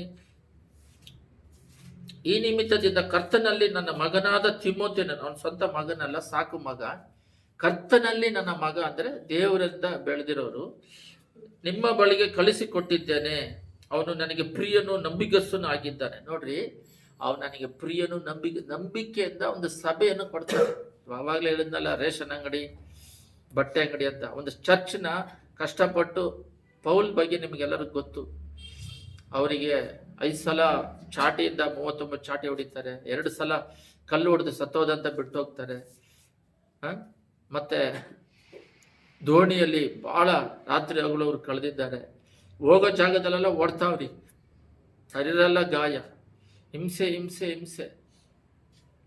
ಅದ್ರ ಮಧ್ಯದಲ್ಲಿ ಸಭೆಯನ್ನು ಸ್ಥಾಪಿಸಿ ಇವನ್ ಕೈಯಲ್ಲಿ ಕೊಡ್ತಾರೆ. ಯಾರ ಕೈಯಲ್ಲಿ? ತಿಮೋತಿ ಕೈಯಲ್ಲಿ. ಸರಿ, ಯಾಕೆ ಬೇರೆಯವ್ರ ಕೈಯಲ್ಲಿ ಕೊಟ್ಟಿಲ್ಲ? ತಿಮೋತಿ ಕೈಯಲ್ಲಿ ಯಾಕೆ ಕೊಡ್ತಾರೆ ಅಂದರೆ, ಅವನು ನಂಬಿಕೆ ಉಳ್ಳವನು. ಇಲ್ಲಿದೆ ನೋಡ್ರಿ, ನಂಬಿಕೆ ಉಳ್ಳವನು ಅಂತ. ಇವಾಗ ಬಹಳ ಜನಗಳು ನಾನು ನೋಡಿದ್ದೀನಿ, ಒಂದು ತಂದೆ ಆಗಲಿ ಅವ್ರನ್ನ ಮಕ್ಕಳನ್ನ ನಂಬೋದಿಲ್ಲ. ಅವ್ರು ಅನ್ಕೋತಾರೆ ನಂಬಿ ಕೊಡ್ರಿ ಅಂತಾರೆ, ಬಟ್ ನಂಬಿ ಕೊಡೋದಿಲ್ಲ. ಒಂದು ಜವಾಬ್ದಾರಿಯಾಗಿ 2 ವೀಲರ್ ಕೂಡ 18 ವಯಸ್ಸು ಆದ್ಮೇಲೆ ಲೈಸೆನ್ಸ್ ಮಾಡಿಕೊಟ್ರು ಇಲ್ಲ, ಇವನ ಮೇಲೆ ನಂಬಿಕೆ ಇಲ್ಲ. 2 ವೀಲರ್ ಕೊಟ್ರೆ ಇವನು ಆಕ್ಸಿಡೆಂಟ್ ಮಾಡ್ತಾನೆ, ಇವನು ಇಲ್ಲ. ಯಾಕಂದ್ರೆ ಅವ್ನ ಮೈಂಡ್ ಕಾನ್ಸೆಪ್ಟ್ ಅವ್ರಿಗೆ ಅನುಭವ ಇರೋದ್ರಿಂದ ಅವ್ನು ಸ್ಟೈಲ್ ಮಾಡ್ತಾನೆ. ಅವನು ಏನೋ ವಸ್ತು ತಗೊಳಕ್ಕೆ, ಎಲ್ಲೋ ಕೆಲ್ಸಕ್ಕೆ ಹೋಗೋದಿಕ್ಕೆ, ಎಲ್ಲೋ ಓದೋದಿಕ್ಕೆ ಹೋಗೋದಿಕ್ಕೆ ಅದಕ್ಕೆ ಯೂಸ್ ಮಾಡಬೇಕು ಅದನ್ನ. ಅಂದ್ರೆ ಅದಕ್ಕೆ ಯೂಸ್ ಮಾಡಲ್ಲ ಇವರು. ಹುಡುಗಿಯರಿಗೆ ಪೋಸ್ ಹೊಡೆಯೋದಿಕ್ಕೆ, ಸ್ಟೈಲ್ ಮಾಡ್ಕೊಳ್ಳೋದಿಕ್ಕೆ, ಜನಗಳು ನೋಡೋದಿಕ್ಕೆ, ಈ ತರ ಸ್ವಭಾವಗಳು ಇರೋದು ಅವ್ರಿಗೆ ಗೊತ್ತಾಗುತ್ತೆ. ಪರ್ಫೆಕ್ಟ್ನೆಸ್ ಇರೋದಿಲ್ಲ, ರೆಸ್ಪಾನ್ಸಿಬಿಲಿಟಿ ಇರೋದಿಲ್ಲ. ಬರೀ ಇದು ಒಂದೇ ಅಲ್ಲ, ಗಾಡಿ ಅಂತಲ್ಲ, ಯಾವುದೇ ಒಂದು ಜವಾಬ್ದಾರಿ ಕೊಡೋದಿಲ್ಲ. ಒಬ್ಬೊಬ್ರು ನೋಡ್ರಿ, ಜವಾಬ್ದಾರಿ ಪರ್ಫೆಕ್ಟ್ ಆಗಿ ಮಕ್ಕಳು ತಂದೆ ತಾಯಿ ಬೆಳೆಸಿದ್ರೆ ಹಂಗೇ ಬೆಳ್ಕೊಂಡ್ಬರ್ತಾರೆ, ಓದ್ತಾ ಇರ್ತಾರೆ. ಓದೋ ಟೈಮಲ್ಲಿ ಓದ್ತಾ ಇರ್ತಾರೆ. ಓದೋ ಟೈಮಲ್ಲಿ ಅವರು ತಂದೆ ತಾಯಿಗೇನು, ಸಭೆಗೇನು, ಮತ್ತೆ ಸ್ಕೂಲಲ್ಲಿ ಓದೋದ್ರಲ್ಲಿ ಮಕ್ಕಳಿಗೆ ಸೂಪರಾಗಿ ಹೆಸರು ತೆಗಿತಾರೆ. ಪರ್ಫೆಕ್ಟಾಗಿ ಕೆಲಸ ಮಾಡಿ ಎಲ್ಲ ವಿಷಯದಲ್ಲಿ ಚೆನ್ನಾಗಿ ಓದೋದ್ರಿಂದ, ಎಲ್ಲದರಲ್ಲೂ ಪರ್ಫೆಕ್ಟ್ ಆಗಿ ಇರೋದ್ರಿಂದ, ಪರ್ಫೆಕ್ಟ್ ಆಗಿರೋರು ಯಾವಾಗಲೂ ಮೇಲಕ್ಕೆ ಬರ್ತಾ ಇರ್ತಾರೆ. ಕೊಟ್ಟಿರೋ ಕೆಲಸವನ್ನು ಜವಾಬ್ದಾರಿಯಿಂದ ಮಾಡೋದ್ರಿಂದ ಟೀಚರೇ ಕೆಲಸ ಕೊಡ್ತಾರೆ. ಇವನ್ ಕೈಲಿ ಕೊಟ್ಟರೆ ಇವನು ಕರೆಕ್ಟಾಗಿ ಮಾಡ್ತಾನೆ ಅಂತೇಳಿ ಎಕ್ಸ್ಟ್ರಾ ಕೆಲಸಗಳೆಲ್ಲ ಕೊಡ್ತಾರೆ. ಮನೆಯಲ್ಲಿರೋರು ಕೊಡ್ತಾರೆ. ಫ್ರೆಂಡ್ಸ್ಗಳು ಕೂಡ ಇದು ಹೆಲ್ಪ್ ಮಾಡಪ್ಪ, ಡ್ರಾಯಿಂಗ್ ನೀನು ಚೆನ್ನಾಗಿ ಬರೀತೀಯ ಅಂತ ಹೆಲ್ಪಿಗೆ ಕೇಳ್ತಾರೆ. ಈ ರೀತಿ ಭಾಳ ಹೆಲ್ಪಿಂಗ್ ಇರುತ್ತೆ. ಯಾರಾದರೂ ಒಂದು ಯಾರನ್ನ ಕರ್ಕೊಂಡೋಗಿ ಬಿಡ್ಬೇಕಂದ್ರೆ ಇವನ್ ಕೈಲಿ ಕೊಟ್ಟರೆ ಕರೆಕ್ಟಾಗಿ ಕರ್ಕೊಂಡು ಹೋಗ್ತಾನೆ ಅಂತ ಜವಾಬ್ದಾರಿ ಬಿಡ್ತಾರೆ. ಆ ರೀತಿ ಜವಾಬ್ದಾರಿಯಿಂದ ಅವರು ಕರೆಕ್ಟಾಗಿ ಮಾಡ್ತಾರೆ ಅಂತ ಹೇಳಿ ಆ ನಂಬಿಕೆ ವಿಶ್ವಾಸನ ಗೆಲ್ತಾರೆ. ಆ ರೀತಿ ಪೌಲನು ಅಷ್ಟು ಕಷ್ಟಪಟ್ಟು ಮಾಡಿರೋದನ್ನ ನಂಬಿಕೆಯಿಂದ ತಿಮೋತಿ ಕೈಯಲ್ಲಿ ಒಪ್ಪಿಸಿಕೊಟ್ಟು ಲೆಟರ್ ಕೊಟ್ಟು ಕೊರಿಂಥ್ಯ ಸಭೆಗೆ ಅವನು ನನ್ನ ನಂಬಿಕೆಗೆ ಪಾತ್ರನು ಅಂತ. ಇವಾಗ ಯಾರು ನಂಬೋದಿಲ್ಲ. ನಂಬೋದಿಕ್ಕೆ ಕಾರಣ ಏನಂದ್ರೆ ಅವ್ರಿಗೆ ಆಲ್ರೆಡಿ 2-3 ಕೆಲಸ ಕೊಟ್ಟಿರ್ತಾರೆ. ಅವರು ಕರೆಕ್ಟಾಗಿ ಮಾಡೋದಿಲ್ಲ. ತರಲೆಗಳು ಏನೇ ಕೊಟ್ರು ಪರ್ಫೆಕ್ಟ್ ಆಗಿ, ಕ್ಲೀನ್ ಆಗಿ, ನೀಟಾಗಿ ಮಾಡೋದಿಲ್ಲ. ಒಂದು ಉದಾಹರಣೆಯನ್ನು ಅದನ್ನೇ ಕಂಟಿನ್ಯೂ ಮಾಡಿ ಮುಗಿಸ್ತೀನಿ. ಒಂದು ಯವನಸ್ಥ ಸ್ಕೂಲಲ್ಲಿ ಈ ರೀತಿ ಎಲ್ಲರ ಹತ್ರನೂ ಹೆಸರು ಮಾಡ್ಕೊಂಬಂದ. ಆದಮೇಲೆ ಅವನು ಸ್ಕೂಲ್ ಪೀರಿಯಡ್ ಒಂದು ಸಬ್ಜೆಕ್ಟ್ ಮುಗೀತು. ಏನೋ ಒಂದು ಬಿಸ್ನೆಸ್ ಕೋರ್ಸ್ ತಗೊಂಡ ಮುಗಿಸಾದ್ಮೇಲೆ ಕೆಲ್ಸಕ್ಕೆ ಹೋದ. ಅಲ್ಲಿ ಕೂಡ ಅವನ ಲೀಡರ್ ಆಗಿ ಅವ್ನು ಮಾಡೋ ಕಾರ್ಯಗಳು ನೋಡಿ ಒಂದು 10 ಜನಕ್ಕೆ ಲೀಡರ್ ಆಗಿ ಮಾಡಿದ್ರು. ಇನ್ನು ಕೋತಿ ಚೇಷ್ಟೆ ಮಾಡ್ಕೊಂಡು ಇವನು ಅವ್ರು ಹೇಳೋ ಕೆಲಸ ಎಲ್ಲ ಇವನು ಮಾಡಿದ್ರೆ ಯಾರು ಕೆಲಸ ಕೊಡಲ್ಲ. ಇವನು ಒಂದು ಲೀಡರ್ಶಿಪ್ ಆಗಿ ಜವಾಬ್ದಾರಿಯಿಂದ ಎಲ್ಲವನ್ನು ನಿಭಾಯಿಸಿ ಅವ್ರನ್ನೆಲ್ಲ ಎತ್ತಿ ನಡೆಯೋ ಥರ ಒಂದು ಜವಾಬ್ದಾರಿ ಕೊಡಬೇಕು. ಅಲ್ಲಿ ಏನು ಮಾಡ್ದ, ಪ್ರಮೋಷನ್ ಮೇಲೆ ಪ್ರಮೋಷನ್ ಬಂದು ಅವ್ರನ್ನೆಲ್ಲ ನೋಡುವ ಜವಾಬ್ದಾರಿ ಎಲ್ಲ ಕೊಟ್ಟು ಅಲ್ಲಿ ಪ್ರಮೋಷನ್ ತೆಗೆದು ಒಬ್ಬೊಬ್ರು ಪ್ರಮೋಷನ್ ಸಿಗೋದಿಲ್ಲ. ಯಾಕಂದ್ರೆ ಅವರಿಗೆ ದದ್ದುಗಳು, ಅವ್ರ ಅಜ್ಞಾನಿಗಳು, ಪರ್ಫೆಕ್ಟ್ ಆಗಿ ಮಾಡಲ್ಲ. ಅದರಿಂದ ಅಲ್ಲಿ ಫೇಲಿಯರ್ ಆಯಿತು. ಅವರಿಗೆ ಮದುವೆ ಮಾಡಿದ್ರು ಕುಟುಂಬವನ್ನು ಕರೆಕ್ಟಾಗಿ ನಡೆಸಲ್ಲ. ಹೆಂಡತಿ ಸಿಕ್ಕರೆ ಬೇರೆಯವರು ಹೆಣ್ಣು ಜೊತೆ ಸಹವಾಸಗಳು, ಮತ್ತೆ ಕುಡಿದು ಆ ಹಣವನ್ನು ಕುಟುಂಬದಲ್ಲಿ ಖರ್ಚು ಮಾಡದೇ ಇರೋದು, ಮತ್ತೆ ಮಕ್ಕಳನ್ನ ಮತ್ತೆ ಯಾವಾಗ ನೋಡಿದ್ರು ಜಗಳಗಳು, ಮಿಸ್ಅಂಡರ್ಸ್ಟ್ಯಾಂಡಿಂಗ್ಗಳು, ಮತ್ತೆ ಪ್ರಾಬ್ಲಮ್ ಸ್ಟಾರ್ಟ್ ಆಗುತ್ತೆ. ಆದರೆ ಒಬ್ರು ಸ್ವಲ್ಪ ಜನ ಯವನಸ್ಥರು ಓದೋದ್ರಲ್ಲಿ ಕರೆಕ್ಟಾಗಿ ಸಕ್ಸಸ್ ಮಾಡ್ತಾರೆ. ಮುದ್ಮೇಲೆ ಕೆಲಸ ಜಾಗದಲ್ಲಿ ಒಳ್ಳೆ ಹೆಸರು ಪಡಿತಾರೆ. ಕುಟುಂಬಕ್ಕೆ ಬೇಕಾಗಿರೋ ಜವಾಬ್ದಾರಿಗಳೆಲ್ಲ, ಮತ್ತೆ ಮ್ಯಾರೇಜ್ ಆದಮೇಲೆ ಅವ್ರಿಗೆ ಬೇಕಾಗಿರೋ ಹೊಸ ಮನೆಗಳು ಕಟ್ಟೋದ್ರಲ್ಲಿ, ಅವರ ಹೆಂಡತಿಗೆ ಬೇಕಾಗಿರೋ ಪ್ರೀತಿನ ನೋಡ್ಕೊಳ್ಳೋದು, ಮಕ್ಕಳಾದ್ಮೇಲೆ ಅವ್ರನ್ನ ಕೇರ್ ತಗೊಳ್ಳೋದು, ಅವ್ರ ಪ್ರೊಟೆಕ್ಷನ್ ಕೊಡೋದು, ಅವ್ರ ಮಕ್ಕಳನ್ನ ಆತ್ಮಿಕದಲ್ಲಿ ಬೆಳೆಸೋದು, ಈ ರೀತಿ ಸಕ್ಸಸ್ ಮಾಡೋರು, ಪರ್ಫೆಕ್ಟ್ ಆಗಿರೋದನ್ನ ದೇವ್ರ ಎದುರು ನೋಡೋದು, ಇಂಥವರೇ ದೊಡ್ಡ ಕಾರ್ಯ ಮಾಡೋದು. ಅವರಿಗೆ ಚಂಚಲ ಮನಸ್ಸು, ಹೋರಾಟ ಇದ್ರೆ ಅವ್ರ ಮೈಂಡೇ ಕೆಲಸ ಮಾಡ್ತಿದ್ರೆ ಇಂಥ ಕೆಲಸಗಳು ಮಾಡೋಕ್ಕಾಗೋದಿಲ್ಲ. ಈಗ ಇದು ಅಧಿಕವಾಗ್ತಾ ಇದೆ, ಭಯಂಕರವಾಗಿ ಆಗ್ತಾ ಇದೆ. ಒಂದು ಹೆಣ್ಣು ಮಗು ಬೈಬಲಲ್ಲಿ ಇದೆ, ಎಲ್ಲ ಕಾರ್ಡಲ್ಲಿ ಹಾಕ್ತಾರೆ ಒಂದು ಹೆಂಗಸರ ಬಗ್ಗೆ. ಗುಣವತಿ ಆದ ಸ್ತ್ರೀ ಕುಟುಂಬವನ್ನು ಕಟ್ತಾಳೆ, ಅಜ್ಞಾನಿಯಾದ ಸ್ತ್ರೀ ಕುಟುಂಬ ಹೊಡಿತಾಳೆ ಅಂತ. ಅವರಿಗೆ ಕಾರಣ ಏನಂದ್ರೆ, ಚಿಕ್ಕ ಮಗು ಇದ್ದಾಗ ಪ್ರೀತಿ ಮಾಡಿದವರು ಸಾಯೋವರೆಗೂ ಪ್ರೀತಿ ಮಾಡ್ತಾನೆ ಇರ್ತಾರೆ. ಅವರಿಗೆ ಸ್ಟ್ಯಾಂಡರ್ಡ್ ಮಾಡಬೇಕು, ಅವ್ರನ್ನ ತಯಾರು ಮಾಡಬೇಕು, ಏಜ್ ವೈಸ್ ಅವ್ರನ್ನ ರೂಪಿಸ್ಬೇಕು. ಒಂದು ಸಿಸ್ಟರ್ ನನಗೆ ಪರಿಚಯ ಇದೆ. ಆ ಸಿಸ್ಟರ್ ಏನು ಮಾಡಿದ್ರು, ಆ ಮಕ್ಕಳನ್ನ ಡೈಲಿ ಪ್ರಾರ್ಥನೆ ಮಾಡದೆ ಊಟ ಇಲ್ಲ. ಸಂಜೆ ಟೈಮಲ್ಲಿ, ಬೆಳಗ್ಗೆ ಟೈಮ್ ಪರ್ಸ್ನಲ್ ಆಗಿ ಪ್ರೇಯರ್ ಮಾಡಬೇಕು. ಓದಿಸೋವರೆಗೂ ಓದಿಸಿದ್ರು. ಮದುವೆ ಆದ ಮೇಲೆ ಅವನ್ನ ಸಪ್ರೇಟಾಗಿ ಇಟ್ಟರು. ಯಾರು ಹೇಳಿಲ್ಲ. ಯಾಕೆ ಇಟ್ರು ಅಂತ ಹೇಳಿದ್ರೆ, ಅವನು ಅವ್ರ ಹೆಂಡತಿ ಮಕ್ಕಳ ಜೊತೆ ಅವ್ನು ಸಂತೋಷವಾಗಿರಲಿ. ನಮಗೆ ಇವರು ಕೆಲಸ ಮಾಡ್ತಾ ಇದ್ದಾರೆ, ಗಂಡ ಹೆಂಡತಿ ತಂದೆ ತಾಯಿ ಕೆಲಸ ಮಾಡ್ತಿದ್ದಾರೆ. ಒಂದು ಸಮಯ ಆಗದೆ ಇದ್ದಾಗ ಅವನಿಗೆ ಬೇಕಾಗಿರೋದು ಅವರಿಗೆ ಊಟಕ್ಕೆ, ಆಸ್ಪತ್ರೆಗೆ ಹೋಗೋ ಖರ್ಚಿಗೆ ಅವ್ನು ನೋಡ್ಕೊಳ್ಳಿ. ಹೆಂಡ್ತಿನೂ ನೋಡ್ಕೋಬೇಕು, ಈ ಜವಾಬ್ದಾರಿನೂ ನೋಡ್ಕೋಬೇಕು. ಸಪ್ರೇಟಾಗಿಟ್ರು. ಇಟ್ಟ ಮೇಲೆ ಕುಟುಂಬ ಪ್ರಾರ್ಥನೆ ಅವನು ಕುಟುಂಬವನ್ನು ಏರ್ಪಡಿಸ್ಕೊಂಡು ಹೋಗ್ಬೇಕು, ತಯಾರು ಮಾಡಿಬಿಟ್ಬಿಟ್ರು. ಒಬ್ಬರು ಅಜ್ಞಾನಿಗಳಾಗಿ ಇರ್ತಾರೆ. ಈ ರೀತಿ ಅವರಿಗೆ ಸ್ಟೆಪ್ ಆಗಿ ಅವರನ್ನ ಓದಿಸೋದ್ರಲ್ಲಿ, ಕೆಲಸ ಮಾಡೋದ್ರಲ್ಲಿ, ಇವ್ರು ಹೆಂಗೆ ತಾಯಿ ಹೆಂಗೆ ನಡೆಸಿದ್ರು ಅದೇ ರೀತಿ ಆ ಸ್ಪಿರಿಟ್ ಬರುತ್ತೆ. ಇವಾಗ ಕುಟುಂಬದಲ್ಲಿ ಜಗಳ ನಡೀತಿದೆ ಗಂಡ ಹೆಂಡತಿಯಲ್ಲಿ, ಅದ ಸ್ಪಿರಿಟ್ ಯಾವಾಗಲೂ ಇರ್ತತೆ. ಹುಡುಗನಿಗೂ ಅದೇ ಇರುತ್ತೆ. ಅವನು ಮದುವೆ ಆದ್ಮೇಲೆ ಏನಿರುತ್ತೆ, ಅವ್ನು ಹೊರಗಡೆ ಹೋದ್ರೆ ಏನಿರುತ್ತೆ, ಅದೇ ಸ್ಪಿರಿಟ್ ಕೆಲಸ ಮಾಡುತ್ತೆ. ಅವನು ಮಾಡದೇ ಇರೋದಿಕ್ಕೆ ಆಗೋದಿಲ್ಲ.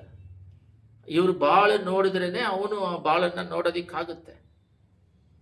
ಅದರಿಂದ ಗುಣವತಿಯಾದ ಸ್ತ್ರೀ ಕುಟುಂಬವನ್ನು ಕಟ್ತಾಳೆ ಅಂತ ಹೇಳಿದ್ರೆ ಎಷ್ಟು ಜನ ಕುಟುಂಬವನ್ನು ಹೊಡಿತಾ ಇದ್ದಾರೆ. ಈಗ ಪಾಪ ಸೈತಾನ್, ನಾನು ಸ್ಟಾರ್ಟಿಂಗ್ ಅಲ್ಲಿ ಹೇಳ್ದಂಗೆ, ಆ ಸೈತಾನ್ ಏನ್ ಮಾಡ್ತಿದ್ದಾನೆ ಅಂತ ಹೇಳಿದ್ರೆ, ಗಂಡನ್ನ ಅಟ್ಯಾಕ್ ಮಾಡ್ತಾನೆ.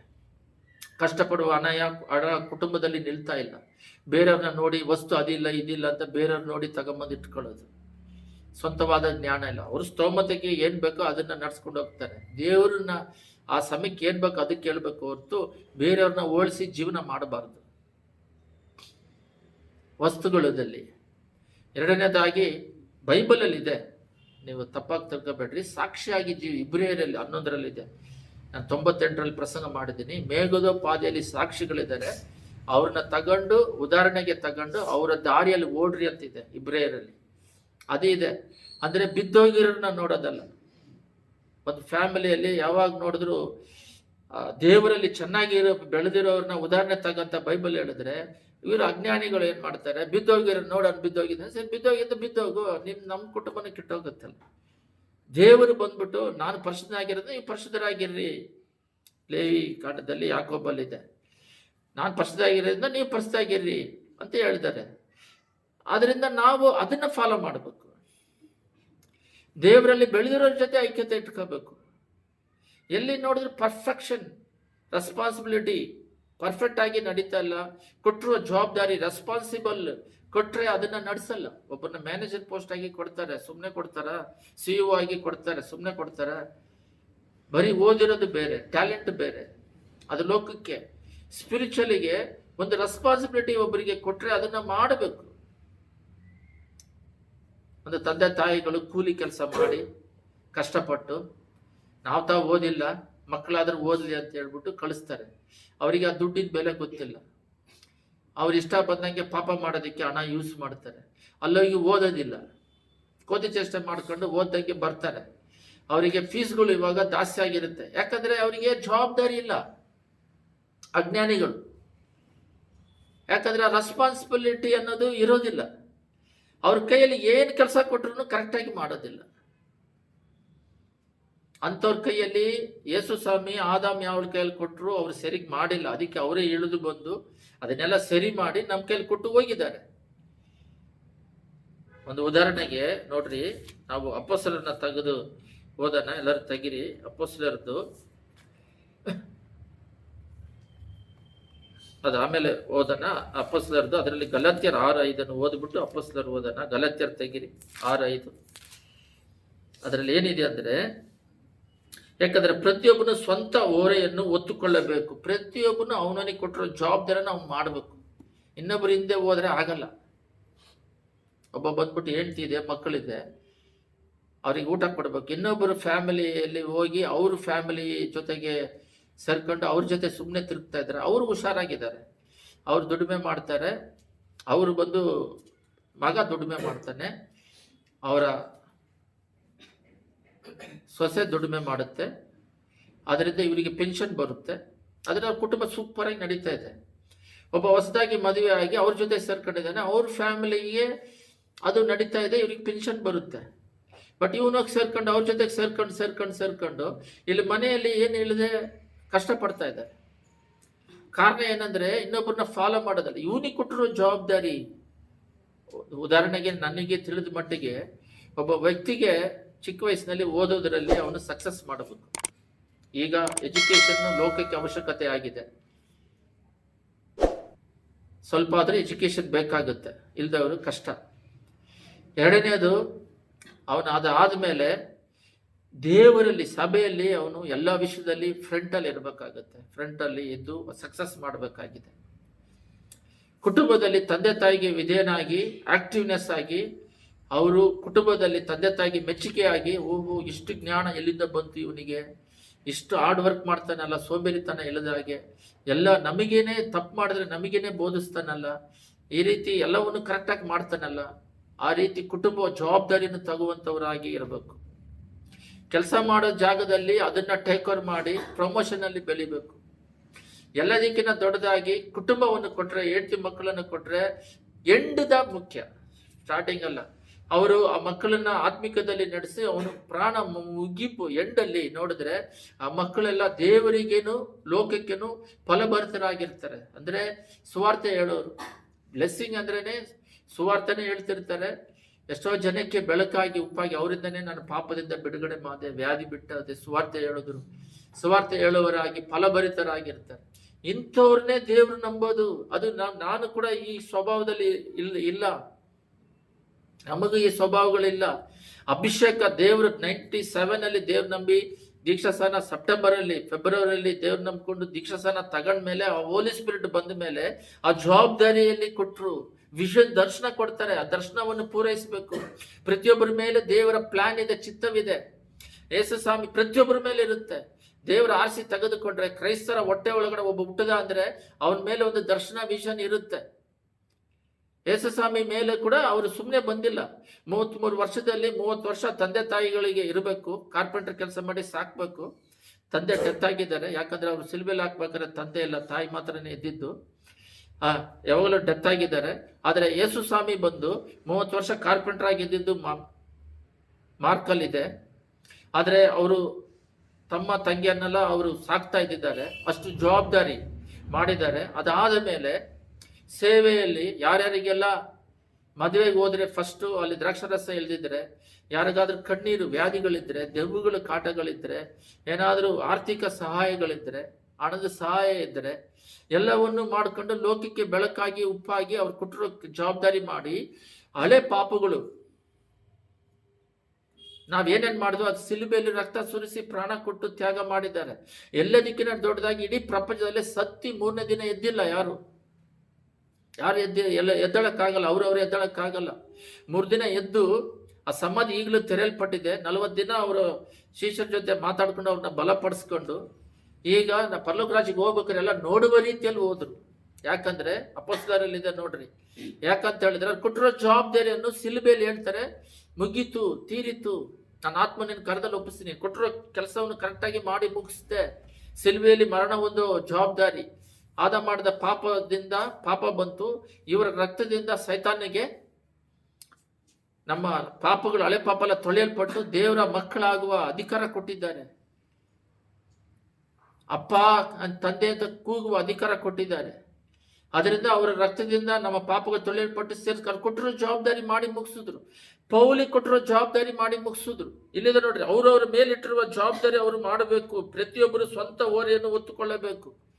ಇವಾಗ ಅಪ್ಪ ಇದ್ರೆ ಅಪ್ಪನಿಗೆ ಕೊಟ್ಟಿರೋ ಕೆಲಸನೇ ಬೇರೆ, ಮಗ ಕೆಲಸ ಅಪ್ಪ ಮಾಡೋ ಕೆಲಸ ಮಗ ಮಾಡಲ್ಲ. ಅವ್ರಿಗೆ ಜವಾಬ್ದಾರಿ, ಅವ್ರ ಫ್ಯಾಮಿಲಿ ಅವ್ರಿಗೆ ಸಪ್ರೇಟ್ ಆಗುತ್ತೆ. ಅವ್ರನ್ನ ತಯಾರು ಮಾಡಬೇಕು. ಅವ್ರ ಕಡೆ ಎಳ್ಕೊಂಡು ಸೇರಿಸ್ಕೊಳ್ಳೋದಲ್ಲ. ಇದು ಕರೆಕ್ಟಾಗಿ ನಡೀತಿಲ್ಲ. ಈಗ ಲೋಕ ಟೆಕ್ನಾಲಜಿ ಬಂದಿರೋದ್ರಿಂದ ಆ ಟೆಕ್ನಾಲಜಿನ ಉಪಯೋಗಿಸೋದಕ್ಕೇನೆ ದುಡ್ಡು ಬೇಕಲ್ಲ. ಒಬ್ಬ ಬಂದ್ಬಿಟ್ಟು ಸ್ಕೂಲಲ್ಲಿ ಓದ್ಬೇಕಾದ್ರೆ ಅವ್ರ ಫ್ರೆಂಡ್ಸ್ ಸರ್ಕಲ್ ಎಲ್ಲರೂ ಶ್ರೀಮಂತರು, ಅದರಲ್ಲಿ ಅವ್ರ ತಂದೆ ಬಂದ್ಬಿಟ್ಟು ಬಹಳ ಬಡವ, ಸ್ಕೂಟರ್ ಮೆಕ್ಯಾನಿಕಲ್. ಅವನಿಗೆ ಆ ಸ್ಕೂಲಲ್ಲಿ ಓದಿಸೋ ಕೆಪಾಸಿಟಿ ಇಲ್ಲ. ಅವನು ಏನೋ ಕಷ್ಟಪಟ್ಟು ಒಬ್ರು ಪಂಚರ್ ಹಾಕೋರು, ಎಲ್ಲ ಒಂದು 3 ಜನ ಮಾತ್ರನೇ ಬಡವರು ನನ್ನ ಮಗ ಚೆನ್ನಾಗಿರಲಿ ಅಂತೇಳಿ ಬೇರೆ ಸ್ಕೂಲಿಗೆ ಸೇರಿ 1,00,000 ರೂಪಾಯಿ ಸ್ಯಾಲ್ರಿ, ಅವರಿಗೆ ಸ್ಕೂಲ್ ಫೀಸು, ಸ್ಯಾಲ್ರಿ ಅಲ್ಲ, ಸ್ಕೂಲ್ ಫೀಸ್ ಕಟ್ಟಿ ಸೇರಿಸ್ತಾ ಇದ್ದಾರೆ ಒಬ್ಬ ಹುಡುಗನಿಗೆ. ಬೇರೆಯವರೆಲ್ಲ ದುಡ್ಡು ಇರೋರು, ಬಟ್ ಇವನು ಅವ್ರನ್ನ ನೋಡಿಕೊಂಡು ಅವ್ರ ಮಕ್ಕಳು ವೆರೈಟಿ ಆಗಿ ತರ್ತಾರೆ. ಯಾಕಂದರೆ ಅವರು ದುಡ್ಡು ಇರೋ ಮಕ್ಕಳು, ಕಲೆಕ್ಟರ್ಗಳ ಮಕ್ಕಳು, ದೊಡ್ಡ ದೊಡ್ಡ ಬಿಸ್ನೆಸ್ ಮಾಡೋ ಮಕ್ಕಳು, ದೊಡ್ಡ ದೊಡ್ಡ ಸಾಫ್ಟ್ವೇರ್ ಮಕ್ಕಳುಗಳು, ಅವ್ರನ್ನ ಇವ್ನು ನೋಡಿಕೊಂಡು ಮೊಹದಲ್ಲಿ ಹಂಗೇ ಅವ್ರ ಫ್ರೆಂಡ್ಸ್ ಜೊತೆಯಲ್ಲಿ ಅವ್ರು ಖರ್ಚು ಮಾಡುವ ರೀತಿಯಲ್ಲಿ ಇವನು ಬಡವನು, ಇದು ಬೇಕು ಅದು ಬೇಕು ಅಂತೇಳಿ ಅವರು ಈಕ್ವಲ್ ಆಗಿ ಹೋಗೋದಕ್ಕೆ ಅವರು ಖರ್ಚು ಮಾಡಿದ್ರೆ ಇವನು ಅಷ್ಟು ನಮ್ಮ ಡ್ಯಾಡಿ ಕಷ್ಟಪಟ್ಟು ಓದಿಸ್ತಾ ಇದ್ದಾರೆ, ನಮ್ಮ ಇಷ್ಟು ಸ್ತೋಮತಲ್ಲಿ ನಾವು ಓದಿ ಮುಗಿಸೋಣ, ಇದೇ ರೆಸ್ಪಾನ್ಸಿಬಿಲಿಟಿ ಪರ್ಫೆಕ್ಟ್. ಅವ್ರ ಜೊತೆ ಅವ್ರು ಮಾಡೋ ಥರ ಇವನು ಅವ್ರನ್ನ ನೋಡೋದಲ್ಲ, ಇವ್ರ ಸ್ತೋಮತೆಗೆ ಇವನ ಸ್ಥಿತಿ ಏನಿದೆ, ತಂದೆ ಯಾವ ರೀತಿ ಇದ್ದಾರೆ, ತಾಯಿ ಯಾವ ರೀತಿ ಇದ್ದಾರೆ ಅಂತ ಹೋಗಿ ಲಾಸ್ಟಲ್ಲಿ ಅವರೆಲ್ಲ ಪಾಸಾಗಿ ಟ್ಯೂಷನ್ಗೆಲ್ಲ ಹೋಗಿ ಏನೋ ಮಾಡಿ ಪಾಸಾಗಿ ಹೋದ್ರೆ ಇವನೇನು ಮಾಡ್ತಾನೆ, ಕಷ್ಟಪಟ್ಟು ಓದಿಸಿದ್ರೆ ಓದಿಲ್ಲ. ಇವ್ನ ಕ್ಲಾಸ್ಮೇಟ್ಗಳೆಲ್ಲ ಒಳ್ಳೆ ಸ್ಟೇಜಿಗೆ ಹೋಗ್ಬಿಟ್ರು. ಒಬ್ಬೊಬ್ಬರು IAS ಅಂತಾರೆ, ಒಬ್ಬರು ಕಲೆಕ್ಟರ್ ಅಂತಾರೆ, ಒಬ್ಬರು ಫಾರಿನಲ್ಲಿ ಡಾಕ್ಟರ್ ಅಂತಾರೆ, ಒಬ್ಬರು ಬಂದ್ಬಿಟ್ಟು ಸೂಪರ್ ಸ್ಟೇಜಿಗೆ ಬಂದ್ಬಿಟ್ರು. ಬಂದ ಮೇಲೆ ಇವನನ್ನು ನೋಡ್ಬಿಟ್ಟು ಎಲ್ಲ ರೋಡಲ್ಲಿ ಮಾತಾಡಬೇಕಾದ್ರೆ ಏನೋ ಮಾಡ್ತಿದ್ದೆ ಅಂದರೆ, ನಮ್ಮ ಡ್ಯಾಡಿ ಸ್ಕೂಟರ್ ಮೆಕ್ಯಾನಿಕ್ ಇರ್ತಿದ್ರು, ನಾನು ಮಾಡ್ತಾ ಇದ್ದೀನಿ, ಅದನ್ನೇ ಮಾಡ್ತಾ ಇದ್ದೀನಿ. ಯಾಕಲ್ಲೇ SLC ಪಾಸ್ ಆಗಿಲ್ಲ ಅಂದರೆ SLC ನಾನು ಓದಿಲ್ಲ. ಮನಸ್ಸಿನಲ್ಲಿ ಅನ್ಕೊಂತ ಇದ್ದಾನೆ, ನಾನು ನಿಮ್ಮನ್ನು ನೋಡಿಕೊಂಡು ಮಾರಿಬಿಟ್ಟೆ, ನಾನು ನಿಮ್ಮನ್ನ ಫಾಲೋ ಮಾಡಿದೆ. ಜವಾಬ್ದಾರಿಗಳು ದೇವ್ರು ಕೊಟ್ಟಿರುವ ವಿಷನ್ ದರ್ಶನ ಏನಕ್ಕೆ ಇಲ್ಲಿ ಇಟ್ಟಿದ್ದಾರೆ, ನಾವಿಲ್ಲಿ ಲೋಕದಲ್ಲಿ ಇರೋವರೆಗೂ ಕಷ್ಟಪಡಲೇಬೇಕು. ಕಷ್ಟಪಡದಿದ್ರೆ ಊಟ ಬರಲ್ಲ, ಬಟ್ಟೆಗಳು ಬರಲ್ಲ. ಯಾರು ಫ್ರೀ ಅಂದರೆ ಒನ್ ಟೈಮ್ ಏನೋ ಸಹಾಯ ಮಾಡ್ತಾರೆ, ಅದು ಸ್ವಲ್ಪ ನಿನಗೆ ಎಷ್ಟು ಬೇಕೋ ಅಷ್ಟು ಕೊಡೋದಿಲ್ಲ, ಕಷ್ಟಪಡಲೇಬೇಕು. ಅದಕ್ಕೆ ದೇವರು ಆರೋಗ್ಯ ಕೊಡ್ತಾರೆ, ಬಲ ಕೊಡ್ತಾರೆ. ಎರಡನೇದು ಸ್ಪಿರಿಚುವಲ್ನೆಸ್ಸಲ್ಲಿ ಇರಬೇಕು, ಆತ್ಮಿಕದಲ್ಲಿ ಇರಬೇಕು. ಪ್ರಾರ್ಥನೆಗಳನ್ನು ಬಿಟ್ಟು ಬಿಡಬಾರ್ದು, ವಾಕ್ಯ ಭಾಗಗಳನ್ನ ಬಿಟ್ಟು ಬಿಡಬಾರ್ದು. ಈ ದೇವ್ರು ಕೊಟ್ಟಿರುವ ಜವಾಬ್ದಾರಿಗಳನ್ನ ನಡೆಸಬೇಕು. ಒಂದು ಉದಾಹರಣೆಗೆ ಅಪೊಸ್ತಲರು ಅವಾಗಲೇ ಹೇಳಿದೆ, ಅದಾದಮೇಲೆ ಇದು ಓದಿರ್ಬೋದು, ಗಲಾತ್ಯರದು ಇವಾಗಲೇ ಓದೋಣ. 9, 10, 11ರಲ್ಲಿ ದೇವರು ಬೈಬಲಲ್ಲಿ 12 ಜನ ಅಪೊಸ್ತಲರನ್ನ ಕರೆದಿರ್ತಾರೆ. ಅವ್ರನ್ನ ಇಟ್ಟು ಒಂದು ದೊಡ್ಡ ಗ್ಲೋಬಲ್ ಪ್ರಪಂಚನೇ ದೇವ್ರ ಕಡೆಗೆ ನಡೆಸುವಂತೆ, ಪಾಪದಲ್ಲಿರೋ ಜನನ ಬೆಳಕಿಗೆ ನಡೆಸುವಂತೆ ಅವನ್ನ ಆರಿಸಿ ತೆಗೆದುಕೊಂಡಿದ್ದಾರೆ. ಅದರಲ್ಲಿ ಎಲ್ಲರೂ ಫೇಲರು. ಪೌಲನ ಕೈಲಿ ಕೊಟ್ಟರು, ಅನ್ಯರಿಗೆ ಹೋಗಿ ಸುವಾರ್ತೆ ಹೇಳಂತ ಅವನು ಮಾಡೋದಿಲ್ಲ. ಪೌಲ್ ಕೈಯಲ್ಲ, ಪೇತ್ರ ಕೈಯಲ್ಲಿ. ಅದಕ್ಕೆ ಒಬ್ಬನ ಆರಿಸ್ಕೊಂತಾರೆ. ಅವ್ರು ಹೆಂಗೆ ಆರಿಸ್ತಾರೆ ಅಂದರೆ, ಆಕ್ಟ್ಸ್ 9:10ರಲ್ಲಿ ದಮಸ್ಕದಲ್ಲಿ ಅನನೀಯನೆಂಬ ಮನುಷ್ಯನಿದ್ದನು. ಚೆನ್ನಾಗಿ ಕೇಳ್ರಿ. ಕರ್ತನ ದರ್ಶನದಲ್ಲಿ ಅನನೀಯನೇ ಎಂದು ಅವನನ್ನು ಕರೆಯಲು ಅವನ ಕರ್ತನ ಈಗೂ ಇದ್ದೇನೆ ಅಂದನು. ಕರ್ತನ ಅವನಿಗೆ, ನೀನೆದ್ದು ನೆಟ್ಟನೆ ಬೀದಿಯಿಂದ ಎಂಬ ಬೀದಿಗೆ ಹೋಗಿ ಯೂದನ ಮನೆಯಲ್ಲಿ ತರ್ಸದ ಸೌಲನೆಂಬ ವಿಚಾರಿಸು, ಅವನು ಪ್ರಾರ್ಥನೆ ಮಾಡುತ್ತಾನೆ ಅಂತ ಹೇಳ್ತಾರೆ. ಇಲ್ಲಿ ಉದಾಹರಣೆಗೆ ತಿಳ್ಕೊಳ್ರಿ, ಒಂದು ಜವಾಬ್ದಾರಿಯನ್ನು ಆದಾಮ್ ಯಾವಾಳಿಗೆ ಕೊಟ್ಟರು. ಯಾವಾಳಿಗೆ ಕೊಟ್ಟಿಲ್ಲ, ಆದಾಮಿಗೆ ಕೊಟ್ಟರು. ನೀನು ಕಾಯಿ ವ್ಯವಸಾಯ ಮಾಡಿ ತೋಟದೊಳಗೆ ಯಾರನ್ನ ಅಲೋ ಮಾಡಬಾರ್ದು, ಅವನ ಅಲೋ ಮಾಡಿಬಿಟ್ಟ. ಅವನ ಮಾತು ಕೇಳ್ದ, ಎಲ್ಲವನ್ನು ಅವನ ಮಾತು ಕೇಳ್ಬಾರಿ. ನೀನು ಹೇಳೋದು ನಾನು ಕೇಳಲ್ಲ ಅಂದಿದ್ದರೆ ಸಿಂಪಲ್ ಮಾತು ತಪ್ಪು. ಪಾಪ ಅಂದರೆ ದೇವ್ರ ಮಾತನ್ನು ಮೀರುವುದೇ ಪಾಪ, ಇಷ್ಟೇ ಸಿಂಪಲ್. ದೇವ್ರು ಏನು ಹೇಳಿದಾರೋ ಅದಕ್ಕೆ ವಿರೋಧವಾಗಿ ನಡೆಯೋದೇ ಪಾಪ. ಆದರೆ ಇಲ್ಲಿ 12 ಜನ ಅಪೊಸ್ತಲರನ್ನು ಕರೆದ್ರೂ, ಪೇತ್ರನು ನಂಬುದ್ರೂ, ನನ್ನ ಕಾಯಿ, ನನ್ನ ಕುರಿಗಳನ್ನು ಕಾಯಿ ಅಂತ ನಾನು ಪ್ರೀತಿ ಮಾಡ್ತೀನಿ ಅಂತ ಕರೆದ್ರೂ ಅವ್ನು ಫೇಲಿಯರ್ ಮಾಡ್ತಾನೆ. ಅದಕ್ಕೆ ಸೌಲನಾಗಿರುವ ಅವನ್ನ ಪೌಲಾಗಿ ಮಾತ್ರ ಸೌಲನನ್ನ ಆರಿಸ್ತಾರೆ ದೇವರು. ಅವ್ರು ಹೇಳ್ತಾರೆ, ಅನನೀಯನ ಹತ್ರ ಹೋಗ್ಬಿಟ್ಟು ಸೌಲನ ಹತ್ರ ಹೋಗಿ ಪ್ರಾರ್ಥನೆ ಮಾಡಿದ್ರೆ ದೇವರಿಗೆ ಬುದ್ಧಿ ಹೇಳ್ತಾನೆ. ಯಾರು? ಈ ಅನನೀಯ ಏನಂತ ಹೇಳ್ತಾನೆ ಇಲ್ಲಿದೆ ಆ ದೇವರಿಗೆ 13ನೇ ಚಾಪ್ಟರಲ್ಲಿ. ಅದಕ್ಕೆ ಅನನೀಯನು, ಕರ್ತನೆ, ಆ ಮನುಷ್ಯನು ಯೆರೂಸಲೇಮಿನಲ್ಲಿ ನಿನ್ನ ನಂಬಿದ ದೇವಜನರಿಗೆ ಎಷ್ಟೋ ಕೇಡನ್ನುಂಟು ಮಾಡಿದನು. ಅವನ ವಿಷಯವಾಗಿ ಅನೇಕರಿಂದ ಕೇಳಿದ್ದೇನೆ, ಮತ್ತು ಇಲ್ಲಿಯೂ ನಿನ್ನ ಹೆಸರನ್ನು ಸ್ಮರಿಸುವರೆಲ್ಲರಿಗೂ ಬೇಡಿ ಹಾಕಿಸುವ ಅಧಿಕಾರವನ್ನು ಮಾಯಾಜಗರಿಗೆ ಓದಿದ್ದಾನೆ ಅಂದನು. ದೇವರಿಗೆ ಬುದ್ಧಿ ಹೇಳ್ತಾನೆ. ಅವನನ್ನು ಹೋಗಿ ಮಾತಾಡ್ಸು ಅಂತ ಹೇಳ್ತೀಯಲ್ಲ, ಅವನಿಗೆ ಹೋಗಿ ಪ್ರಾರ್ಥನೆ ಮಾಡಿ ಅವನು ಕಣ್ಣು ಕಾಣದೆ ಆಗಿದ್ದಾನೆ, ಕಣ್ಣು ಬಿಡುಗಡೆ ಆಗಲಿ ಅಂತ ಹೇಳ್ತೀಯಲ್ಲ, ಅವನು ಸರಿ ಇಲ್ಲ ಅಂದಿದ ತಕ್ಷಣ ದೇವ್ರಿಗೆ ಗೊತ್ತಿಲ್ಲದೆ ಇರ್ತತ್ತ. ನೀನು ಹೋಗು, ನನಗೆಲ್ಲ ಗೊತ್ತು ಅಂತಾರೆ. ಇಲ್ಲಿ ಕೆಳಗಡೆ, ನೀನು ಹೋಗು, ಆ ಮನುಷ್ಯನ ಅನ್ಯ ಜನರಿಗೂ ಅರಸರಿಗೂ ಇಸ್ರೇಲರಿಗೂ ತಿಳಿಸುವೆನು. ಅವನ್ನ ಆರಿಸಿ ತೆಗೆದುಕೊಳ್ತಾರೆ. ಒಂದು ಗ್ಲೋಬಲ್ ಪ್ಲಾನ್ ಕೊಡ್ತಾರೆ. 13 ಚಾಪ್ಟರ್ನ ಇಟ್ಕೊಂಡು ಇದುವರೆಗೂ ಮಾರ್ಕ್ ಮತ್ತೆ ಮಾರ್ಕ್ ಲೂಕ ಯಾವನ ಬಿಟ್ಟು ಈ 13 ಚಾಪ್ಟರ್ನ ಅದಾದ ಮೇಲೆ ಇದುವರೆಗೂ ಪೌಲನ ಇಟ್ಟು ಇದುವರೆಗೂ ಧ್ಯಾನಿಸ್ತಾ ಇದ್ದಾರೆ. ಎಲ್ಲ ಸೇವಕರುಗಳು ಏನ್ ಹೇಳ್ತಾರೆ, ಒಂದು ಕಣ್ಣಿಗೆ ಯೇಸು ಆದ್ರೆ ಒಂದು ಕಣ್ಣು ಬಂದ್ಬಿಟ್ಟು ಪೌಲನನ್ನು ಫಾಲೋ ಮಾಡ್ರಿ ಅಂತ ಹೇಳ್ತಾರೆ. ಪೌಲ್ ಹೇಳ್ತಾನೆ ನನ್ನನ್ನು ಬೆಂಬಡಿಸ್ರಿ ಅಂತ ಹೇಳ್ತಾನೆ. ಅಂದ್ರೆ ನಾನು ನಡೆದ ದಾರಿಯಲ್ಲಿ ಅಷ್ಟು ಪರ್ಫೆಕ್ಟ್ ಆಗಿದ್ದಾನೆ. ಅವರು ಅಷ್ಟು ಪರ್ಫೆಕ್ಟ್ ಆಗಿ ಅವನ್ನ ನಡೆಸೋದು ಕರೆಕ್ಟ್ ಆಗಿ ಅವನ್ನ ಆರಿಸಿ ತೆಗೆದುಕೊಟ್ರು. ಒಂದು ಗ್ಲೋಬಲ್ ಒಂದು ಕಾರ್ಯ ಕೊಟ್ಟರು, ಪರ್ಫೆಕ್ಟ್ ಆಗಿ ರೆಸ್ಪಾನ್ಸಿಬಿಲಿಟಿ ಆಗಿ ಮಾಡ್ರಿ ಅಂತ. 12 ಜನನು ಮಾಡದೇ ಇರೋದನ್ನ ಅವ್ರನ್ನೆಲ್ಲ ದಬ್ಬಿಟ್ಟು ಒಬ್ಬನ ಸಪ್ರೇಟ್ ಆಗಿ ಆರಿಸಿ ಮಾಡುದು. ಇದೇ ಕಾರ್ಯ. ಇವಾಗ ಕುಟುಂಬದಲ್ಲಿ ಯಾಕೆ ಹೋರಾಟಗಳು ಗಂಡ ಹೆಂಡತಿಯಲ್ಲಿ ಅಂದ್ರೆ ಪ್ರಾಬ್ಲಮ್ ಏನಂದ್ರೆ ಒಬ್ರು ದೇವ್ರು ನಂಬಿರ್ತಾರೆ, ಒಬ್ರು ದೇವ್ರು ನಂಬಿರೋದಿಲ್ಲ. ಇದೇ ಪ್ರಾಬ್ಲಮ್. ನಂಬಿರೋರು ದೇವರ ದರ್ಶನ ವಿಷನ್ ಅನ್ನು ಗ್ಲೋಬಲ್ ಅವ್ರು ಕೊಟ್ಟಿರೋ ಪ್ಲಾನ್ ಕುಟುಂಬವನ್ನು ದೇವರ ಪ್ರಸನ್ನತೆಯಲ್ಲಿ ಕೃಪೆಯಲ್ಲಿ ನಡೆಸಿ ಬರುವಿಕೆಗೆ ಸಿದ್ಧ ಮಾಡಬೇಕು. ದೇವರಲ್ಲಿನೂ ಐಕ್ಯತೆ ಇರೋ, ದೇವರಲ್ಲಿದ್ದರೆ ಸಾಕು. ಈ ಕಡೆ ಎಜುಕೇಶನ್ ಕೊಟ್ರು ಎಜುಕೇಶನಲ್ಲೂ ಫೇಲರ್, ಈ ಕಡೆ ಕುಟುಂಬ ದೇವರ ಆತ್ಮಿಕದಲ್ಲಿ ನಡೆಸೋದ್ರಲ್ಲೂ ಫೇಲರ್. ಕಾರಣ ಏನಂದ್ರೆ ಕೊಟ್ಟಿರೋ ಜವಾಬ್ದಾರಿನ ಕರೆಕ್ಟಾಗಿ ಮಾಡಲ್ಲ. ನಾವೊಂದ್ಸಲ ಸ್ವಲ್ಪ 2 ವರ್ಷ ಕಾಲ CFC ಅಂತ ಕ್ರಿಶ್ಚಿಯನ್ ಫೆಲೋಶಿಪ್ ಚರ್ಚಿಗೆ ಹೋಗಿದ್ವಿ. ಈ ಲಾಕ್ಡೌನ್ ಟೈಮಲ್ಲಿ ಅವರು ಯೂಟ್ಯೂಬಲ್ಲಿ ಫೆಲೋಶಿಪ್ ನಡೆಸ್ತಾ ಇರ್ತಾರೆ, ಕುಟುಂಬ ಪ್ರಾರ್ಥನೆ. ಚರ್ಚ್ ನಡೆಯೋದು ಭಾನುವಾರ. ಅದರಲ್ಲಿ ಎಲ್ಲರನ್ನೂ ಮಾತಾಡಕ್ಕೆ ಬಿಟ್ಟಾಗ ಅದರಲ್ಲಿ ಒಂದು ಸಿಸ್ಟರ್ಗಳು ಹೇಳೋ ಸಾಕ್ಷ್ಯಗಳೆಲ್ಲ ಕೇಳಿದೆ. ಏನಂದರೆ ಒಂದು ಸಿಸ್ಟರ್ ಹೇಳ್ತಾರೆ, ಅವರು ಸಾಫ್ಟ್ವೇರ್ ಓದಿದ್ದಾರೆ, ಆದರೆ ಅವ್ರ ಗಂಡ ಅವರೇನೇ ಸಾಕ್ಷ್ಯ ಹೇಳ್ತಾರೆ ಅಂದರೆ, ನನಗೆ ದೇವರು ಒಂದು ಜವಾಬ್ದಾರಿ ಕೊಟ್ಟಿದ್ದಾರೆ, ನನ್ನ ಗಂಡನ್ನ ಪ್ರೀತಿಯಿಂದ ನೋಡ್ಕೊಳ್ಳೋದು, ಅವ್ರನ್ನ ಚೆನ್ನಾಗಿ ನೋಡ್ಕೊಳ್ಳುವುದು, ಮಕ್ಕಳನ್ನ ದೇವರಲ್ಲಿ ಬೆಳೆಸುವಂಥದ್ದು, ಅವರಿಗೆ ವಿಧೇಯರಾಗಿ ಕುಟುಂಬವನ್ನು ಜವಾಬ್ದಾರಿಯಿಂದ ಕಟ್ಟುವಂಥದ್ದು. ಹೆಲ್ಪರ್ ಅಂತಿದೆ ಇಂಗ್ಲೀಷಲ್ಲಿ, ಸಹಾಯಕನು, ಹೆಂಡತಿ ಬಂದು ಸಹಾಯಕನು ಅಂತ ಹೇಳಿದೆ. ಆ ಜವಾಬ್ದಾರಿಯನ್ನು ಮಾಡ್ಬೇಕಂತ ಅವ್ರು ಹೇಳಿ ಅವರು ಚೆನ್ನಾಗಿ ಕಟ್ತಾರೆ. ಇನ್ನೊಂದು ಸಿಸ್ಟರ್ ಹೇಳಿದ್ರು, ಏನ್ ಸಿಸ್ಟರ್ ನಿಮ್ಮ ಗಂಡ ಈ ಥರ ಎಲ್ಲ ಮಾಡ್ತಾರೆ ಅಂದರೆ, ದೇವ್ರು ಏನು ಹೇಳಿದ್ದಾರೆ, ಗಂಡನಿಗೆ ವಿಧೇಯರಾಗ ಅಂತ ಹೇಳಿದ್ದಾರೆ. ಅವ್ರೇನು ತಪ್ಪು ಮಾಡಿದ್ರೆ ಆ ದಂಡನೆ ಅವರೇ ಅನುಭವಿಸ್ತಾರೆ.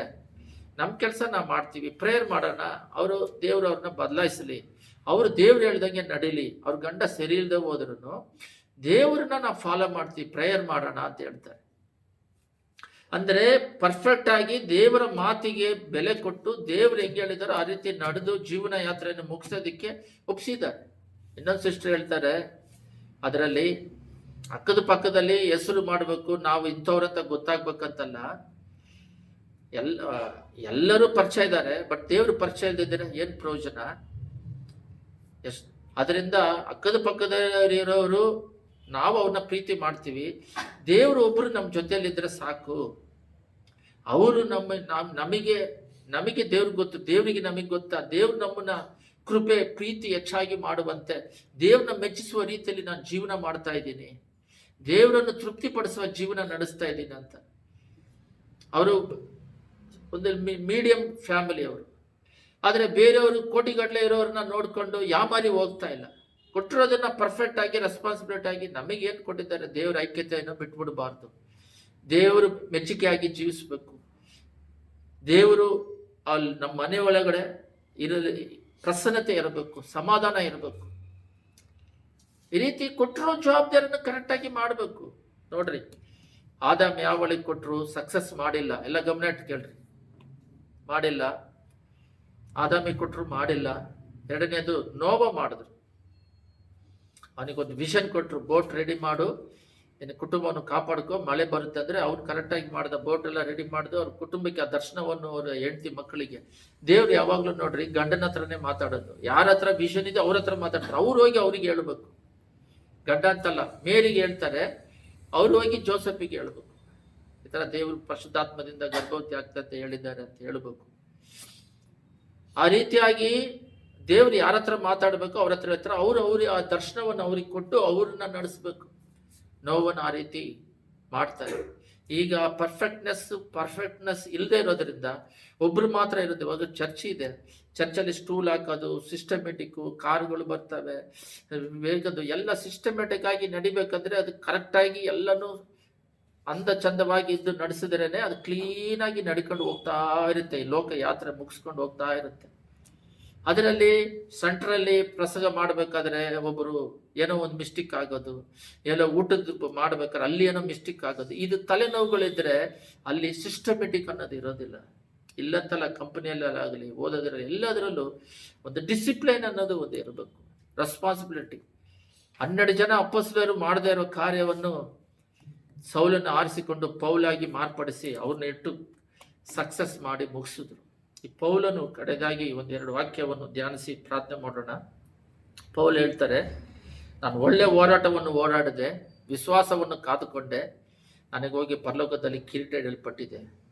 ಅವನು ಸಾಯಕ್ಕೆ ಮುಂಚೆ ಅವನು ಹೇಳ್ಬಿಡ್ತಾನೆ, 3ನೇ ಆಕಾಶಕ್ಕೆ ನಾನು ಹೋಗ್ಬಿಟ್ಟು ಬಂದೆ. ಗೊತ್ತಾಗ್ಬಿಡುತ್ತೆ ಅವರಿಗೆ ಸ್ಪಿರಿಚುವಲ್ ಅಲ್ಲಿ ಇರೋದು. ಲೋಕ ಅವರ ಊಟಕ್ಕಿನ್ನ ಅವರ ಬಟ್ಟೆಕ್ಕಿನ್ನ ಅವರಿಗಿರೋ ಲೌಕಿಕ ಸೌಕರ್ಯಕ್ಕಿಂತ ಹೆಚ್ಚಾಗಿ ಆತ್ಮಿಕಕ್ಕೆ ಪ್ರಾಮುಖ್ಯತೆ ಕೊಡ್ತಾರೆ ದೇವ್ರು ನಂಬದ ಮೇಲೆ. ಅದಕ್ಕೆ ಮುಂಚೆ ಅವ್ರು ಶ್ರೀಮಂತರು, ದುಡ್ಡಿರೋರು, ಅವನ್ನೆಲ್ಲ ಭೋಗಗಳನ್ನ ಡ್ಯೂಯಲ್ ಸಿಟಿಸನ್, ಅವನು ರೋಮರಿಗೂ ಇಸ್ರೇಲ್ಗೆ 2 ಸಿಟಿಸನ್ಶಿಪ್ ಪಡ್ಕೊಂಡಿರೋನು, ಆಸ್ತಿ ಪಾಸ್ತಿ ಎಲ್ಲ ಇದೆ, ಎಜುಕೇಶನ್ ಇದೆ ಅವನಿಗೆ. ಗಮಾಲ್ಯರ ಪಾದದಲ್ಲಿ ಅವನು ಓದ್ದವನು, ಅವನು ಆರ್ಡಿನರಿ ಪರ್ಸನ್ ಅಲ್ಲ. ಎಜುಕೇಶನ್ ಅಲ್ಲಿ, ದುಡ್ಡಲ್ಲಿ, ಬಟ್ ಅದನ್ನೆಲ್ಲ ಕಸ ಅಂತ ಹಾಕ್ಬಿಟ್ಟು ಆತ್ಮಕ್ಕೆ ಪ್ರಾಮುಖ್ಯತೆ ಕೊಟ್ಟು ದೇವ್ರು ಕೊಟ್ಟಿರೋ ರೆಸ್ಪಾನ್ಸಿಬಿಲಿಟಿಯನ್ನು ಕರೆಕ್ಟಾಗಿ ಮಾಡಿ ಮುಗಿಸ್ದ. ರಕ್ತಸಾಕ್ಷಿಯಾಗಿ ಸಾಯಕ್ಕೂ ಸಿದ್ಧರಾದ. ಆ ರೀತಿಯಾಗಿ ನಾವಿದೀವ. 1 ತಿಮೋಥಿ 5:8 ಓದೋಣ. ಅಲ್ಲಿ ನೋಡ್ರಿ, 1 ತಿಮೋಥಿ 5:8 ಯಾವನಾದರೂ ಸ್ವಂತ ಜನರನ್ನು, ವಿಶೇಷವಾಗಿ ತನ್ನ ಮನೆಯವರನ್ನು ಸಂರಕ್ಷಿಸದೆ ಹೋದರೆ ಅವನು ಕ್ರಿಸ್ತ ನಂಬಿಕೆಯನ್ನು ತಿರಸ್ಕರಿಸಿದವನು, ನಂಬದವನಿಗಿಂತ ಕಡೆಯವನು ಆಗಿದ್ದಾನೆ. ನೋಡ್ರಿ, ಗಂಡ ಹೆಂಡತಿ ಮಾಡಿ ಕುಟುಂಬ ಮಾಡಿದ್ದು ದೇವರು. ಅವರವರೇ ಗಂಡ ಅವನೇ ಸೃಷ್ಟಿ ಮಾಡ್ಕೊಂಡು ಬಂದು ಸಡನ್ ಆಗಿ ನಿಂತ್ಕೊಂಡಿಲ್ಲ, ಹೆಣ್ಣು ಅದೇ ಬಂದು ನಿಂತ್ಕೊಂಡಿಲ್ಲ. ಆ ಬಿಲ್ಡಿಂಗ್ ಒಂದು ಐತೆ ವಿಧಾನಸೌಧ ಬಿಲ್ಡಿಂಗ್ ಅಂತ ಬೆಂಗಳೂರಲ್ಲಿ ಐತೆ, ಅದು ಯಾರು ಕಟ್ಟಿಲ್ಲಪ್ಪ. ನಿನ್ನ ನೋಡಿದ್ರೆ ಖಾಲಿ ಇತ್ತು, ಇವತ್ತು ನೋಡಿದ್ರೆ ಅದೇ ಬಂದ್ಬಿಡ್ತು. ಮೈಸೂರು ಪ್ಯಾಲೇಸ್ ಅದೇ ರೀತಿ ಯಾರು ಕಟ್ಟಿಲ್ಲ, ಅದೇ ಬಂತಂದ್ರೆ ಯಾರು ನಂಬಲ್ಲ. ಅದೇ ರೀತಿ ಗಂಡ ಹೆಂಡತಿ ಅವರಿಬ್ಬರು ಐಕ್ಯವಾಗಿರೋದು, ಅದನ್ನ ಪಾಪಕ್ಕೆ, ಸೆಕ್ಸ್ ಅನ್ನೋದನ್ನ ಪಾಪಕ್ಕೆ ಉಪಯೋಗಿಸ್ತಾ ಇದ್ದಾರೆ. ಅದು ತಲೆ ಎತ್ತಿ ಆಡ್ತಾ ಇದೆ, ಅದು ಪರಿಶುದ್ಧದಕ್ಕೆ. ಈ ಗಂಡ ಹೆಂಡತಿಯನ್ನ ಐಕ್ಯತೆ ಮಾಡಿ ಕಣ್ಣಿಕೆ ಅಂತ ಹೇಳಿ ಪರಿಶುದ್ಧತೆಗೆ ಒಪ್ಪಿಸಿ, ಅದೇ ರೀತಿ ದೇವರು ಬರುವಿಕೆಯಲ್ಲಿ ಅವ್ರ ಮೊದಲಿಗೀತನು ಸಭೆ ಬಂದು ಕಣ್ಣಿಕೆ ಮೊದಲಿಗೀತೆಯಾಗಿ ವಿವಾಹ ಮಾಡೋದಕ್ಕೆ ಹೆಂಗೆ ಗಂಡ ಹೆಂಡತಿ ಮಾತ್ರ ಆ ಥರ ವಿವಾಹ ಮಾಡಿ ನಮ್ಮನ್ನೆಲ್ಲ ಪರಲೋಕದಲ್ಲಿ ದೇವ್ರ ಜೊತೆ ಇಟ್ಕೊಳ್ಳೋಕೆ ವಿವಾಹ, ಪರಿಶುದ್ಧ ವಿವಾಹ ಅಂತ ಇದೆ ಬೈಬಲಲ್ಲಿ.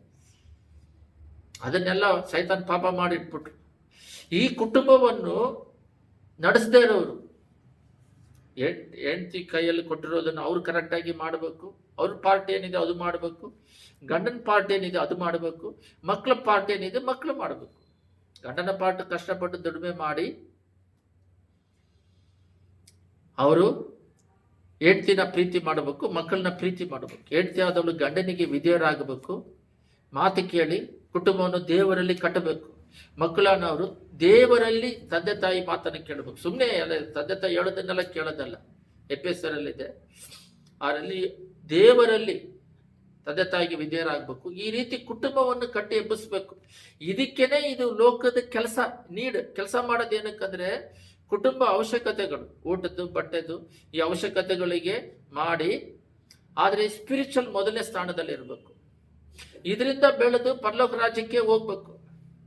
ಒಬ್ಬೊಬ್ಬರ ಜನರೇಷನ್ ಆಗಿ ಪರಲೋಕ ರಾಜ್ಯಕ್ಕೆ ನಡೆಸ್ತಾ ಇರಬೇಕು. ಒಂದು ಕುಟುಂಬವಾಗಿ ಸೇರಿನೇ ಸಭೆಯಾಗಿ ಮಾರ್ಪಡೋದು. ಆದರೆ ಇವಾಗ ಸ್ವಂತ ಸಭೆಯನ್ನು ನಡೆಸ್ತಾ ಇಲ್ಲ. ಇವಾಗ ಎಲ್ಲಾ ಕುಟುಂಬಗಳಲ್ಲಿ ಸಮಸ್ಯೆ, ಡೈವರ್ಸ್ ಅಧಿಕವಾಗ್ತಿದೆ. ಹೊಸದಾಗಿ ಮದುವೆ ಮಾಡ್ಕೊಳ್ಳೋರು ಅವರು ಇಚ್ಛೆಗಳಿಂದ ಮದುವೆ ಮಾಡ್ಕೊಂತಾರೆ. ಆಸ್ತಿ ಪಾಸ್ತಿ ನೋಡಿ, ಅಂದ ನೋಡಿ, ಎಜುಕೇಶನ್ ನೋಡಿ, ಸ್ಪಿರಿಚುವಲ್ ನೋಡೋದಿಲ್ಲ, ಆತ್ಮಿಕತೆ ನೋಡೋದಿಲ್ಲ.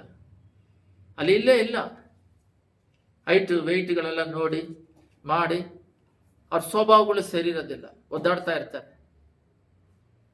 ಆ ರೀತಿ ಇಲ್ಲದ ಹಾಗೆ ಪೌಲನು ಏನ್ ಮಾಡಿದ್ರಂದ್ರೆ ಲೋಕದ ವಿಷಯದಲ್ಲೂ ಸಕ್ಸಸ್ ಮಾಡ್ದ, ಪರಲೋಕದಕ್ಕೂ ಕೂಡ ಸಕ್ಸಸ್ ಮಾಡ್ದ.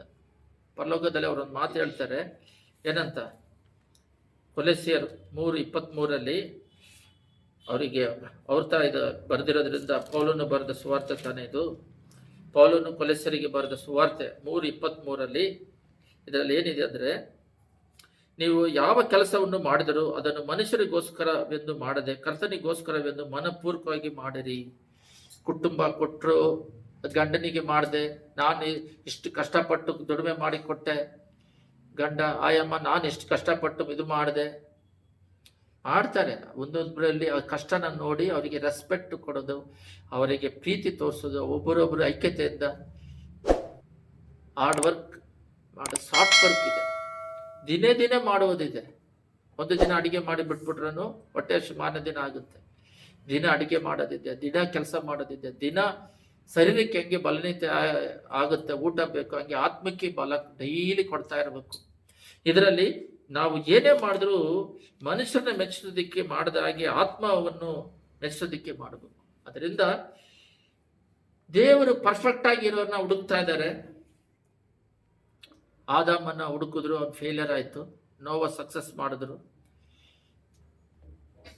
ಮೋಸಸ್ ಕೂಡ ಮಾಡಿ ಲಾಸ್ಟಲ್ಲಿ ತಪ್ಪು ಮಾಡಿದ್ರು.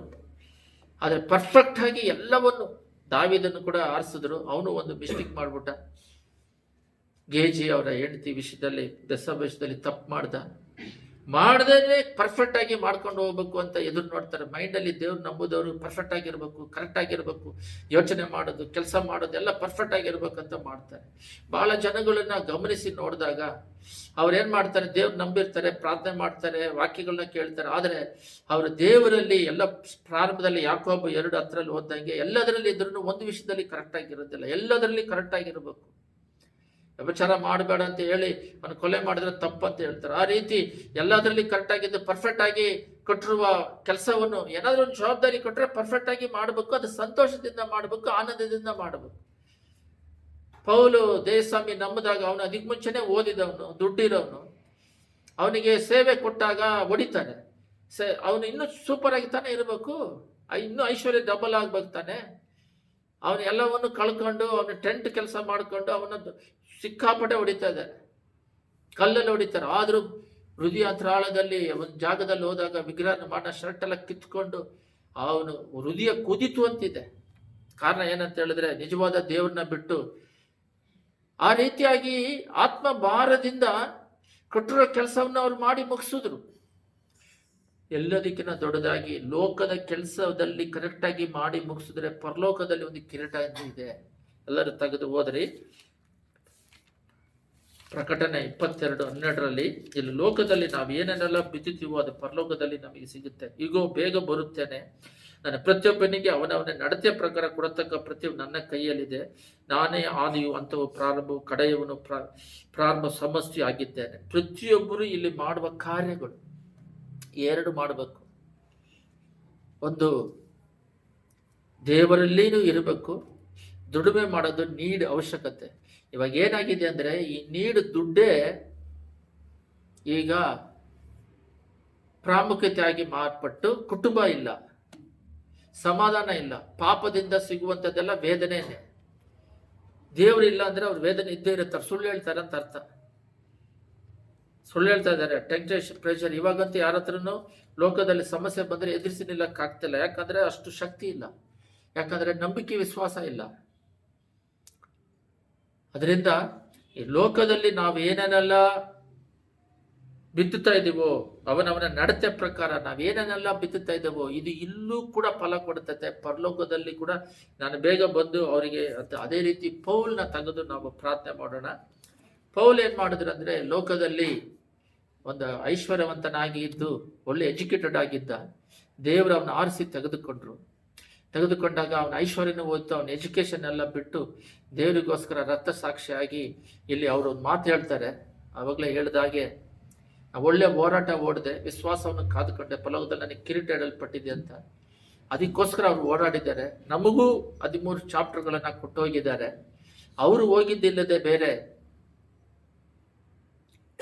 ಲೋಕದಲ್ಲೂ ಸಕ್ಸಸ್ ಮಾಡಿದ್ರು, ಪರಲೋಕದಲ್ಲೂ ಸಕ್ಸಸ್ ಮಾಡಿಕೊಟ್ರು. ಇನ್ನೂವರೆಗೂ ಅವರು 2000 ವರ್ಷದಿಂದ ಚಾಪ್ಟರ್ನ ಮಾಡ್ತಾ ಇದ್ದೀವಿ, ಪರ್ಫೆಕ್ಟ್ ಆಗಿ ಕೆಲಸ ಮಾಡಿ ಮುಗಿಸಿದ್ರು. ಎರಡನೇದವ್ರು ಪರಲೋಕದಲ್ಲಿ ದೇವ್ರ ಜೊತೆಯಲ್ಲಿದ್ದಾರೆ, ಅವರೇ ಹೋದರು. ನಮ್ಮ ನಡತೆ ಪ್ರಕಾರ ಇಲ್ಲಿ ಕೂಡ ಅಲ್ಲಿ ಇವಾಗಿರುವ ಕಾಲ ಬಂದ್ಬಿಟ್ಟು ಮಾಯೆಯಾದ ಲೋಕ, ಮಾಯೆಯನ್ನ ನಿಜ ಅಂತ ಹಿಡ್ಕೊಂಡು ಯಾಮಾರಿ ಹೋಗ್ತಾ ಇದ್ದಾರೆ. ಮಾಯೆ ಯಾವುದು ನಿಜ ಯಾವುದು ಅಂತ ಗೊತ್ತಿಲ್ಲ. ಕೈಯಲ್ಲಿ ಇಟ್ಕೊಂಡಿರೋ ಈ ಬೈಬಲ್ ಹೊರಗಡೆ ಬರೋದಕ್ಕೆ ಎಷ್ಟು ಕಷ್ಟ ಆಗಿದೆ. ಈ ಬೈಬಲ್ನ ಪ್ರಿಂಟ್ ಮಾಡಿದ್ರೆ ಟ್ರಾನ್ಸಾಕ್ಷನ್ ಮಾಡಿದ್ದಕ್ಕೆ ಎಷ್ಟು ಜನನ ಕೊಂದಿದ್ದಾರೆ ಟ್ರಾನ್ಸಾಕ್ಷನ್ ಮಾಡಿದ್ದಕ್ಕೆ. ಇದು ಹೆಂಗೆ ನಮ್ಮ ಮನುಷ್ಯರಿಗೆ ಕೈಗೆ ಬಂತು? ಅವಾಗೆಲ್ಲ ಅವರು ದೊಡ್ಡವ್ರು ಮಾತ್ರ ಇಟ್ಕೊಂಡಿದ್ರು, ಅವರು ಟ್ರಾನ್ಸಾಕ್ಷನ್ ಮಾಡೋಕ್ಕೆ ಜನಗಳಿಗೆ ಸಿಗದೇ ಇತ್ತು. ಇದು ಎಷ್ಟು ಕಷ್ಟಪಟ್ಟು ಮಾಡ್ತಾ ಇದ್ದಾರೆ. ಎಷ್ಟು ಕಮ್ಮಿ ರೇಟಿಗೆ ಇದು ಮಾಡೋದಕ್ಕೆ ₹1,000 ಮೇಲಾಗುತ್ತೆ. ಕಮ್ಮಿ ರೇಟಲ್ಲಿ ಕೊಡ್ತಾರೆ, ಜನಗಳು ಇದನ್ನು ಓದಲಿ ಅಂತ. ಬೇರೆ ಸ್ಪಾನ್ಸರ್ಗಳು ಬೇರೆ ಮಾಡ್ತಾರೆ ಬೈಬಲ್ನ, ಆದರೆ ಅದನ್ನು ಓದೋದಲ್ಲ, ಆದರೆ ಫಾಲೋ ಮಾಡೋರಾಗಿರಬೇಕು. ನನ್ನ ಸೇವೆ ಜೀವನದಲ್ಲಿ ಭಕ್ತಿ ಇರೋರು ಇದ್ದಾರೆ. ಅದು ನೋಡಿದ್ರೆ ನಾಮಿಕ್ಕಿನ ಭಕ್ತಿ ಇರ್ತಾರೆ, ಬಟ್ ದೇವ್ರು ಹೇಳ್ದಂಗೆ ನಡೆಯೋದಿಲ್ಲ. ಅದೇ ಹೇಳ್ದಂಗೆ ಯಾಕೋಬು 2:10 ಹೇಳ್ದ ಹಾಗೆ ಎಲ್ಲದರಲ್ಲಿ ಪರ್ಫೆಕ್ಟ್ ಆಗಿದ್ದು ಒಂದರಲ್ಲಿ ಕರೆಕ್ಟ್ ಆಗಿಲ್ಲದ್ರೆ ತಪ್ಪಾಗುತ್ತೆ. ಎಲ್ಲ ಕಣ್ಗಳನ್ನ ಮುಚ್ಚಿ ಪ್ರಾರ್ಥನೆ ಮಾಡು. ಯೇಸುವೆ ಒಂದು ಕುಟುಂಬವನ್ನು ಕೊಟ್ಟಾಗ ಅದನ್ನ ಪರ್ಫೆಕ್ಟ್ ಆಗಿ ನಡೆಸಬೇಕು. ಯೇಸುವೆ ಅದರಲ್ಲಿ ಜವಾಬ್ದಾರಿಗಳು ಯಾರ್ಯಾರ್ದು ಏನೇನು ಜವಾಬ್ದಾರಿ ಇದೆಯೋ ಅದು ಬೈಬಲಲ್ಲಿ ಪರಿಶುದ್ಧ ಗ್ರಂಥದಲ್ಲಿ ಕೊಟ್ಟಿದ್ದೀರ. ಅದನ್ನು ತಿಳ್ಕೊಂಡು ಅವ್ರ ಜವಾಬ್ದಾರಿಗಳನ್ನು ಅವ್ರವ್ರು ಮಾಡಬೇಕು. ಆ ಜವಾಬ್ದಾರಿಯನ್ನು ತಿಳ್ಕೊಂಡು ಅವ್ರು ನಡಿಬೇಕು. ಸೋಂಬೇರಿತನಗಳಿಂದ ಬಿಡುಗಡೆ, ಅಜ್ಞಾನದಿಂದ ಬಿಡುಗಡೆ. ಯೇಸುವೆ ರೆಸ್ಪಾನ್ಸಿಬಿಲಿಟಿ, ಪರ್ಫೆಕ್ಷನ್. ಎಲ್ಲೇ ಹೋದ್ರೂ ಕೂಡ ದೇವರೇ ನೀವು ಕೂಡ ಆದಾಮನ್ನು ನಂಬದೆ ಯಾಮಾರಿ ಬಿಟ್ಟ, ಆದರೆ 12 ಜನ ಶಿಷ್ಯರನ್ನು ಎತ್ತದೆ 12 ಜನರಿಗೆ ಸುವಾರ್ತೆ ಹೇಳೋದಕ್ಕೆ ಅವರು ಕೂಡ ಕರೆಕ್ಟಾಗಿ ಮಾಡಿಲ್ಲ. ಆದರೆ ಸೌಲನನ್ನು ಪೌಲನಾಗಿ ಮಾರ್ಪಡಿಸಿ ಅವರ ಮೂಲಕ ಒಂದು ದೊಡ್ಡ ಉಜ್ಜೀವನವನ್ನು ಯೇಸುವೆ ಅವರ ಮೂಲಕ ನಮಗೆ ಬರೆದಿರುವ ಪತ್ರಿಕೆಗಳು 13 ಪತ್ರಿಕೆಗಳನ್ನು ನಾವು ಧ್ಯಾನಿಸುವಂತೆ ಕೃಪೆ ಮಾಡಿ. ಇನ್ನುವರೆಗೂ ಅವರು ಇಲ್ಲದೆ ಹೋದರೂ ಅವರ ಬರೆದಿರುವ ಪತ್ರಿಕೆಗಳು ಜೀವವಾಗಿ ಪರಿಶುದ್ಧ ಗ್ರಂಥದಲ್ಲಿ ಸೇರಿಸಿ ನಿನ್ನ ಮಾತಾಗಿ ಅದು ಕೆಲಸ ಮಾಡ್ತಾ ಇದೆ. ಕೊಟ್ಟಿರುವ ಕೆಲಸವನ್ನು, ಆದರೆ ಅವರಿಗೆ ಹೋರಾಟ ಇತ್ತು, ರಕ್ತಸಾಕ್ಷಿಯಾಗಿ ಮರಣ ಹೊಂದಿದ್ರು. ಆದರೆ ಇದರ ಮಧ್ಯದಲ್ಲಿ ಅಪ್ಪ ಅವ್ರು ಕೊಟ್ಟಿರುವ ಜವಾಬ್ದಾರಿ, ಪರ್ಫೆಕ್ಷನ್ ಕರೆಕ್ಟಾಗಿ ಮಾಡಿ ಮುಗಿಸಿದ್ರಿ. ಅದಕ್ಕಾಗಿ ಕೋಟಿ ಸ್ತೋತ್ರ ಸ್ತೋತ್ರ ಸ್ತೋತ್ರ. ನಮಗೆ ಕೊಟ್ಟಿರುವ ಕೆಲಸ ಚಿಕ್ಕದು ದೊಡ್ಡದು ಅದನ್ನು ಮಾಡಿ ಮುಗಿಸೋದಿಕ್ಕೆ, ಕರೆಕ್ಟಾಗಿ ಮಾಡಿ ಮುಗಿಸೋದಿಕ್ಕೆ ಕೃಪೆ ಮಾಡಿ. ಚಂಚಲ ಮನಸ್ಸುಗಳು ತೆಗೆದಾಕ್ರಿ, ಅಜ್ಞಾನಗಳು ತೆಗೆದಾಕ್ರಿ. ಬೇರೆಯವರನ್ನ ಯೇಸುವೆ ಒಬ್ಬೊಬ್ಬರಿಗೆ ಒಂದೊಂದು ದೇವರ ಪ್ಲಾನ್ ಇದೆ, ಅವ್ರನ್ನ ರೂಪಿಸಿ ಅವ್ರಿಗೆ ಕೊಟ್ಟಿರೋ ಜವಾಬ್ದಾರಿ ಆ ಸಮಯದಲ್ಲಿ ಅವ್ರು ಮಾಡುವಂತೆ ಕೃಪೆ ಮಾಡಿ. ಅವರನ್ನ ನಮ್ಮ ಕಡೆ ಎಳ್ಕೊಳ್ಳೋದು, ಸಭೆ ಕಡೆ ಎಳ್ಕೊಳ್ಳೋದು, ಇನ್ನೊಬ್ಬರನ್ನ ನೋಡಿ ಪ್ರಯಾಣ ಮಾಡೋದು ಅಂಥದ್ದಲ್ಲ. ಸಾಕ್ಷಿಯನ್ನು ತಗೋಬಹುದು, ಆದರೆ ದೇವರನ್ನು ಮುಂದೆ ಇಟ್ಟು ಓಡಬೇಕು. ಯೇಸುವೆ ದೇವರು ನಡೆದ ಹಾಗೆ ದೇವರೇ ಮಾರ್ಗವು ಸತ್ಯವು ಜೀವವಾಗಿದ್ದೀನಿ ಅಂದ್ರೆ ನಿನ್ನ ಮಾರ್ಗದಲ್ಲಿ ನಡಿಬೇಕು, ನಿನ್ನ ಸತ್ಯದ ಮಾರ್ಗದಲ್ಲಿ ನಡಿಬೇಕು, ನೀನು ಜೀವದ ಮಾರ್ಗದ ಪರಲೋಕ ಮಾರ್ಗಕ್ಕೆ ನಡಿಬೇಕು. ಇಲ್ಲಿ ನಾವು ಬಿತ್ತುತ್ತಿರೋದು ಪರಲೋಕ ರಾಜ್ಯಕ್ಕೂ ಫಲ ಸಿಗುತ್ತದೆ. ಇಲ್ಲಿ ಬಿತ್ತು ಇಲ್ಲೂ ಫಲ ಸಿಗುತ್ತೆ ಅಪ್ಪ, ಪರಲೋಕದಲ್ಲೂ ಸಿಗುತ್ತದೆ. ಇದನ್ನ ದೃಷ್ಟಿಯಲ್ಲಿ ಇಟ್ಟುಕೊಂಡು ಓಡೋದಕ್ಕೆ ಕೃಪೆ ಮಾಡ್ರಿ. ಇದು ಡೈಲಿ ಓಡಬೇಕಾಗಿದೆ, ನೀನಿಟ್ಟು ಕೊಟ್ಟಿರುವ ಆಯುಸ್ವರೆಗೂ ಓಡಬೇಕಾಗಿದೆ. ಇದು ಒಂದು ದಿನದ ಪ್ರಯಾಣವಲ್ಲ. ಯೇಸುವೆ ನೀನು ಕೊಟ್ಟಿರುವ ಈ ಪ್ರಯಾಣದಲ್ಲಿ ಎಷ್ಟೋ ಹೋರಾಟಗಳು ಇಬ್ಬಂದಿಗಳು ಬಂದರೂ ಕೂಡ ಇದು ಕಡೆ ಎಂಡ್ ಸಕ್ಸಸ್ಫುಲ್ ಆಗಿ ಮಾಡಿ ಮುಗಿಸೋದಕ್ಕೆ ಕೃಪೆ ಮಾಡಿ. ಎಸಯ್ಯ ಯಾವುದೇ ಬೇಜಾರಿಂದ ಕೆಲಸ ಮಾಡದಾಗೆ, ದುಃಖದಿಂದ ಕೆಲಸ ಮಾಡದಾಗೆ, ಸಂತೋಷದಿಂದ ಈ ಜೀವನ ಯಾತ್ರೆಯನ್ನು ಮಾಡೋದಕ್ಕೆ ಕೃಪೆ ಮಾಡಿ. ಒಂದು ಹೋಟೆಲ್ನವರು ಇದು ನನ್ನ ಫ್ಯಾಷನ್, ನನ್ನ ಒಂದು ಸಂತೋಷಕ್ಕಾಗಿ ಮಾಡ್ತಾ ಇದ್ದೀನಿ, ಕಷ್ಟಪಟ್ಟಲ್ಲ, ಸಂತೋಷ. ಅದರಲ್ಲಿ ಕಷ್ಟ ಇದೆ, ಅದರಲ್ಲೂ ಕೂಡ ಸಂತೋಷವಾಗಿ ನೀನು ಕೊಟ್ಟಿರುವ ಈ ಬಾಳು ಒಂದೇ ಒಂದು ಬಾಳು ಅದು ನಿನಗೆ ಅರ್ಪಿಸಿ ಸಂತೋಷವಾಗಿ ಓಡಾಡೋದಕ್ಕೆ ಕೃಪೆ ಮಾಡಿ. ಹಣ ಇದ್ದಾಗ, ಊಟಗಳು ಆಡಂಬರವಾಗಿ ಇದ್ದಾಗ ಮಾತ್ರವಲ್ಲ, ಏನು ಇಲ್ಲದಾಗಲು, ಊಟ ಇಲ್ಲದೇ ಇದ್ದಾಗಲು, ಅನ್ನ ವಸ್ತ್ರಗಳು ಇಲ್ಲದೇ ಇದ್ದಾಗಲು ಹೃದಯಾಂತರಾಳದಲ್ಲಿ ಏನನ್ನು ಸ್ತುತಿಸುತ್ತಾ ರಕ್ಷಣೆ ಆನಂದವನ್ನು ಅನುಭವಿಸುವ ಒಂದು ಆನಂದವನ್ನು ಈ ಲೋಕದಲ್ಲಿ ನಮಗೆ ಆರೋಗ್ಯ ಕೊಟ್ಟು ನಡೆಸ್ತಾ ಇರೋದಕ್ಕಾಗಿ ಸ್ತೋತ್ರ. ಯೋಬನು ಎಷ್ಟು ಐಶ್ವರ್ಯಂತಾಗಿ ಏನಿಲ್ಲದೆ ಇದ್ರು ದೇವ್ರು ಕೊಟ್ಟರು, ದೇವ್ರು ತಗೊಂಡ್ರು. ಆದರೆ ಹೆಂಡತಿ ದೂಷಿಸಿದ್ರು, ದೇವ್ರನ್ನ ಸ್ತುತಿಸಿದ ಹಾಗೆ ಏಸಯ್ಯ ನಾವು ಯಾವಾಗಲೂ ನಿನ್ನ ಐಕ್ಯತೆಯಲ್ಲಿ ಬೆಳೆಯೋದಕ್ಕೆ ಕೃಪೆ ಮಾಡಿ. ಕೊಟ್ಟಿರುವ ಪರ್ಫೆಕ್ಷನ್, ರೆಸ್ಪಾನ್ಸಿಬಿಲಿಟಿ ಕರೆಕ್ಟಾಗಿ ಮಾಡಿ ಮುಗಿಸಲು ಕೃಪೆ ಮಾಡಿ. ಅದಕ್ಕೆ ಪರಿಶುದ್ಧಾತ್ಮವನ್ನು ಸಹಾಯ ಮಾಡಿ. ಇಲ್ಲಿ ಕೂಡಿ ಬಂದ ಪ್ರತಿಯೊಬ್ಬರ ಕುಟುಂಬಗಳನ್ನ, ಅವರಿಗೆ ಕೊಟ್ಟಿರುವ ಕುಟುಂಬ ಜವಾಬ್ದಾರಿಗಳನ್ನ ಪರಿಶುದ್ಧಾತ್ಮವನ್ನು ನೆನೆಸಿ ಮಾಡೋದಕ್ಕೆ ಕೃಪೆ ತೋರಿಸ್ತೀರಿ. ಆಶೀರ್ವದಿಸಿರಿ, ಮಹಿಮೆ ಹೊಂದಿರಿ. ಯೇಸುವಿನ ನಾಮದಲ್ಲಿ ಬೇಡಿದ್ದೇವೆ ತಂದೆ, ಆಮೆನ್.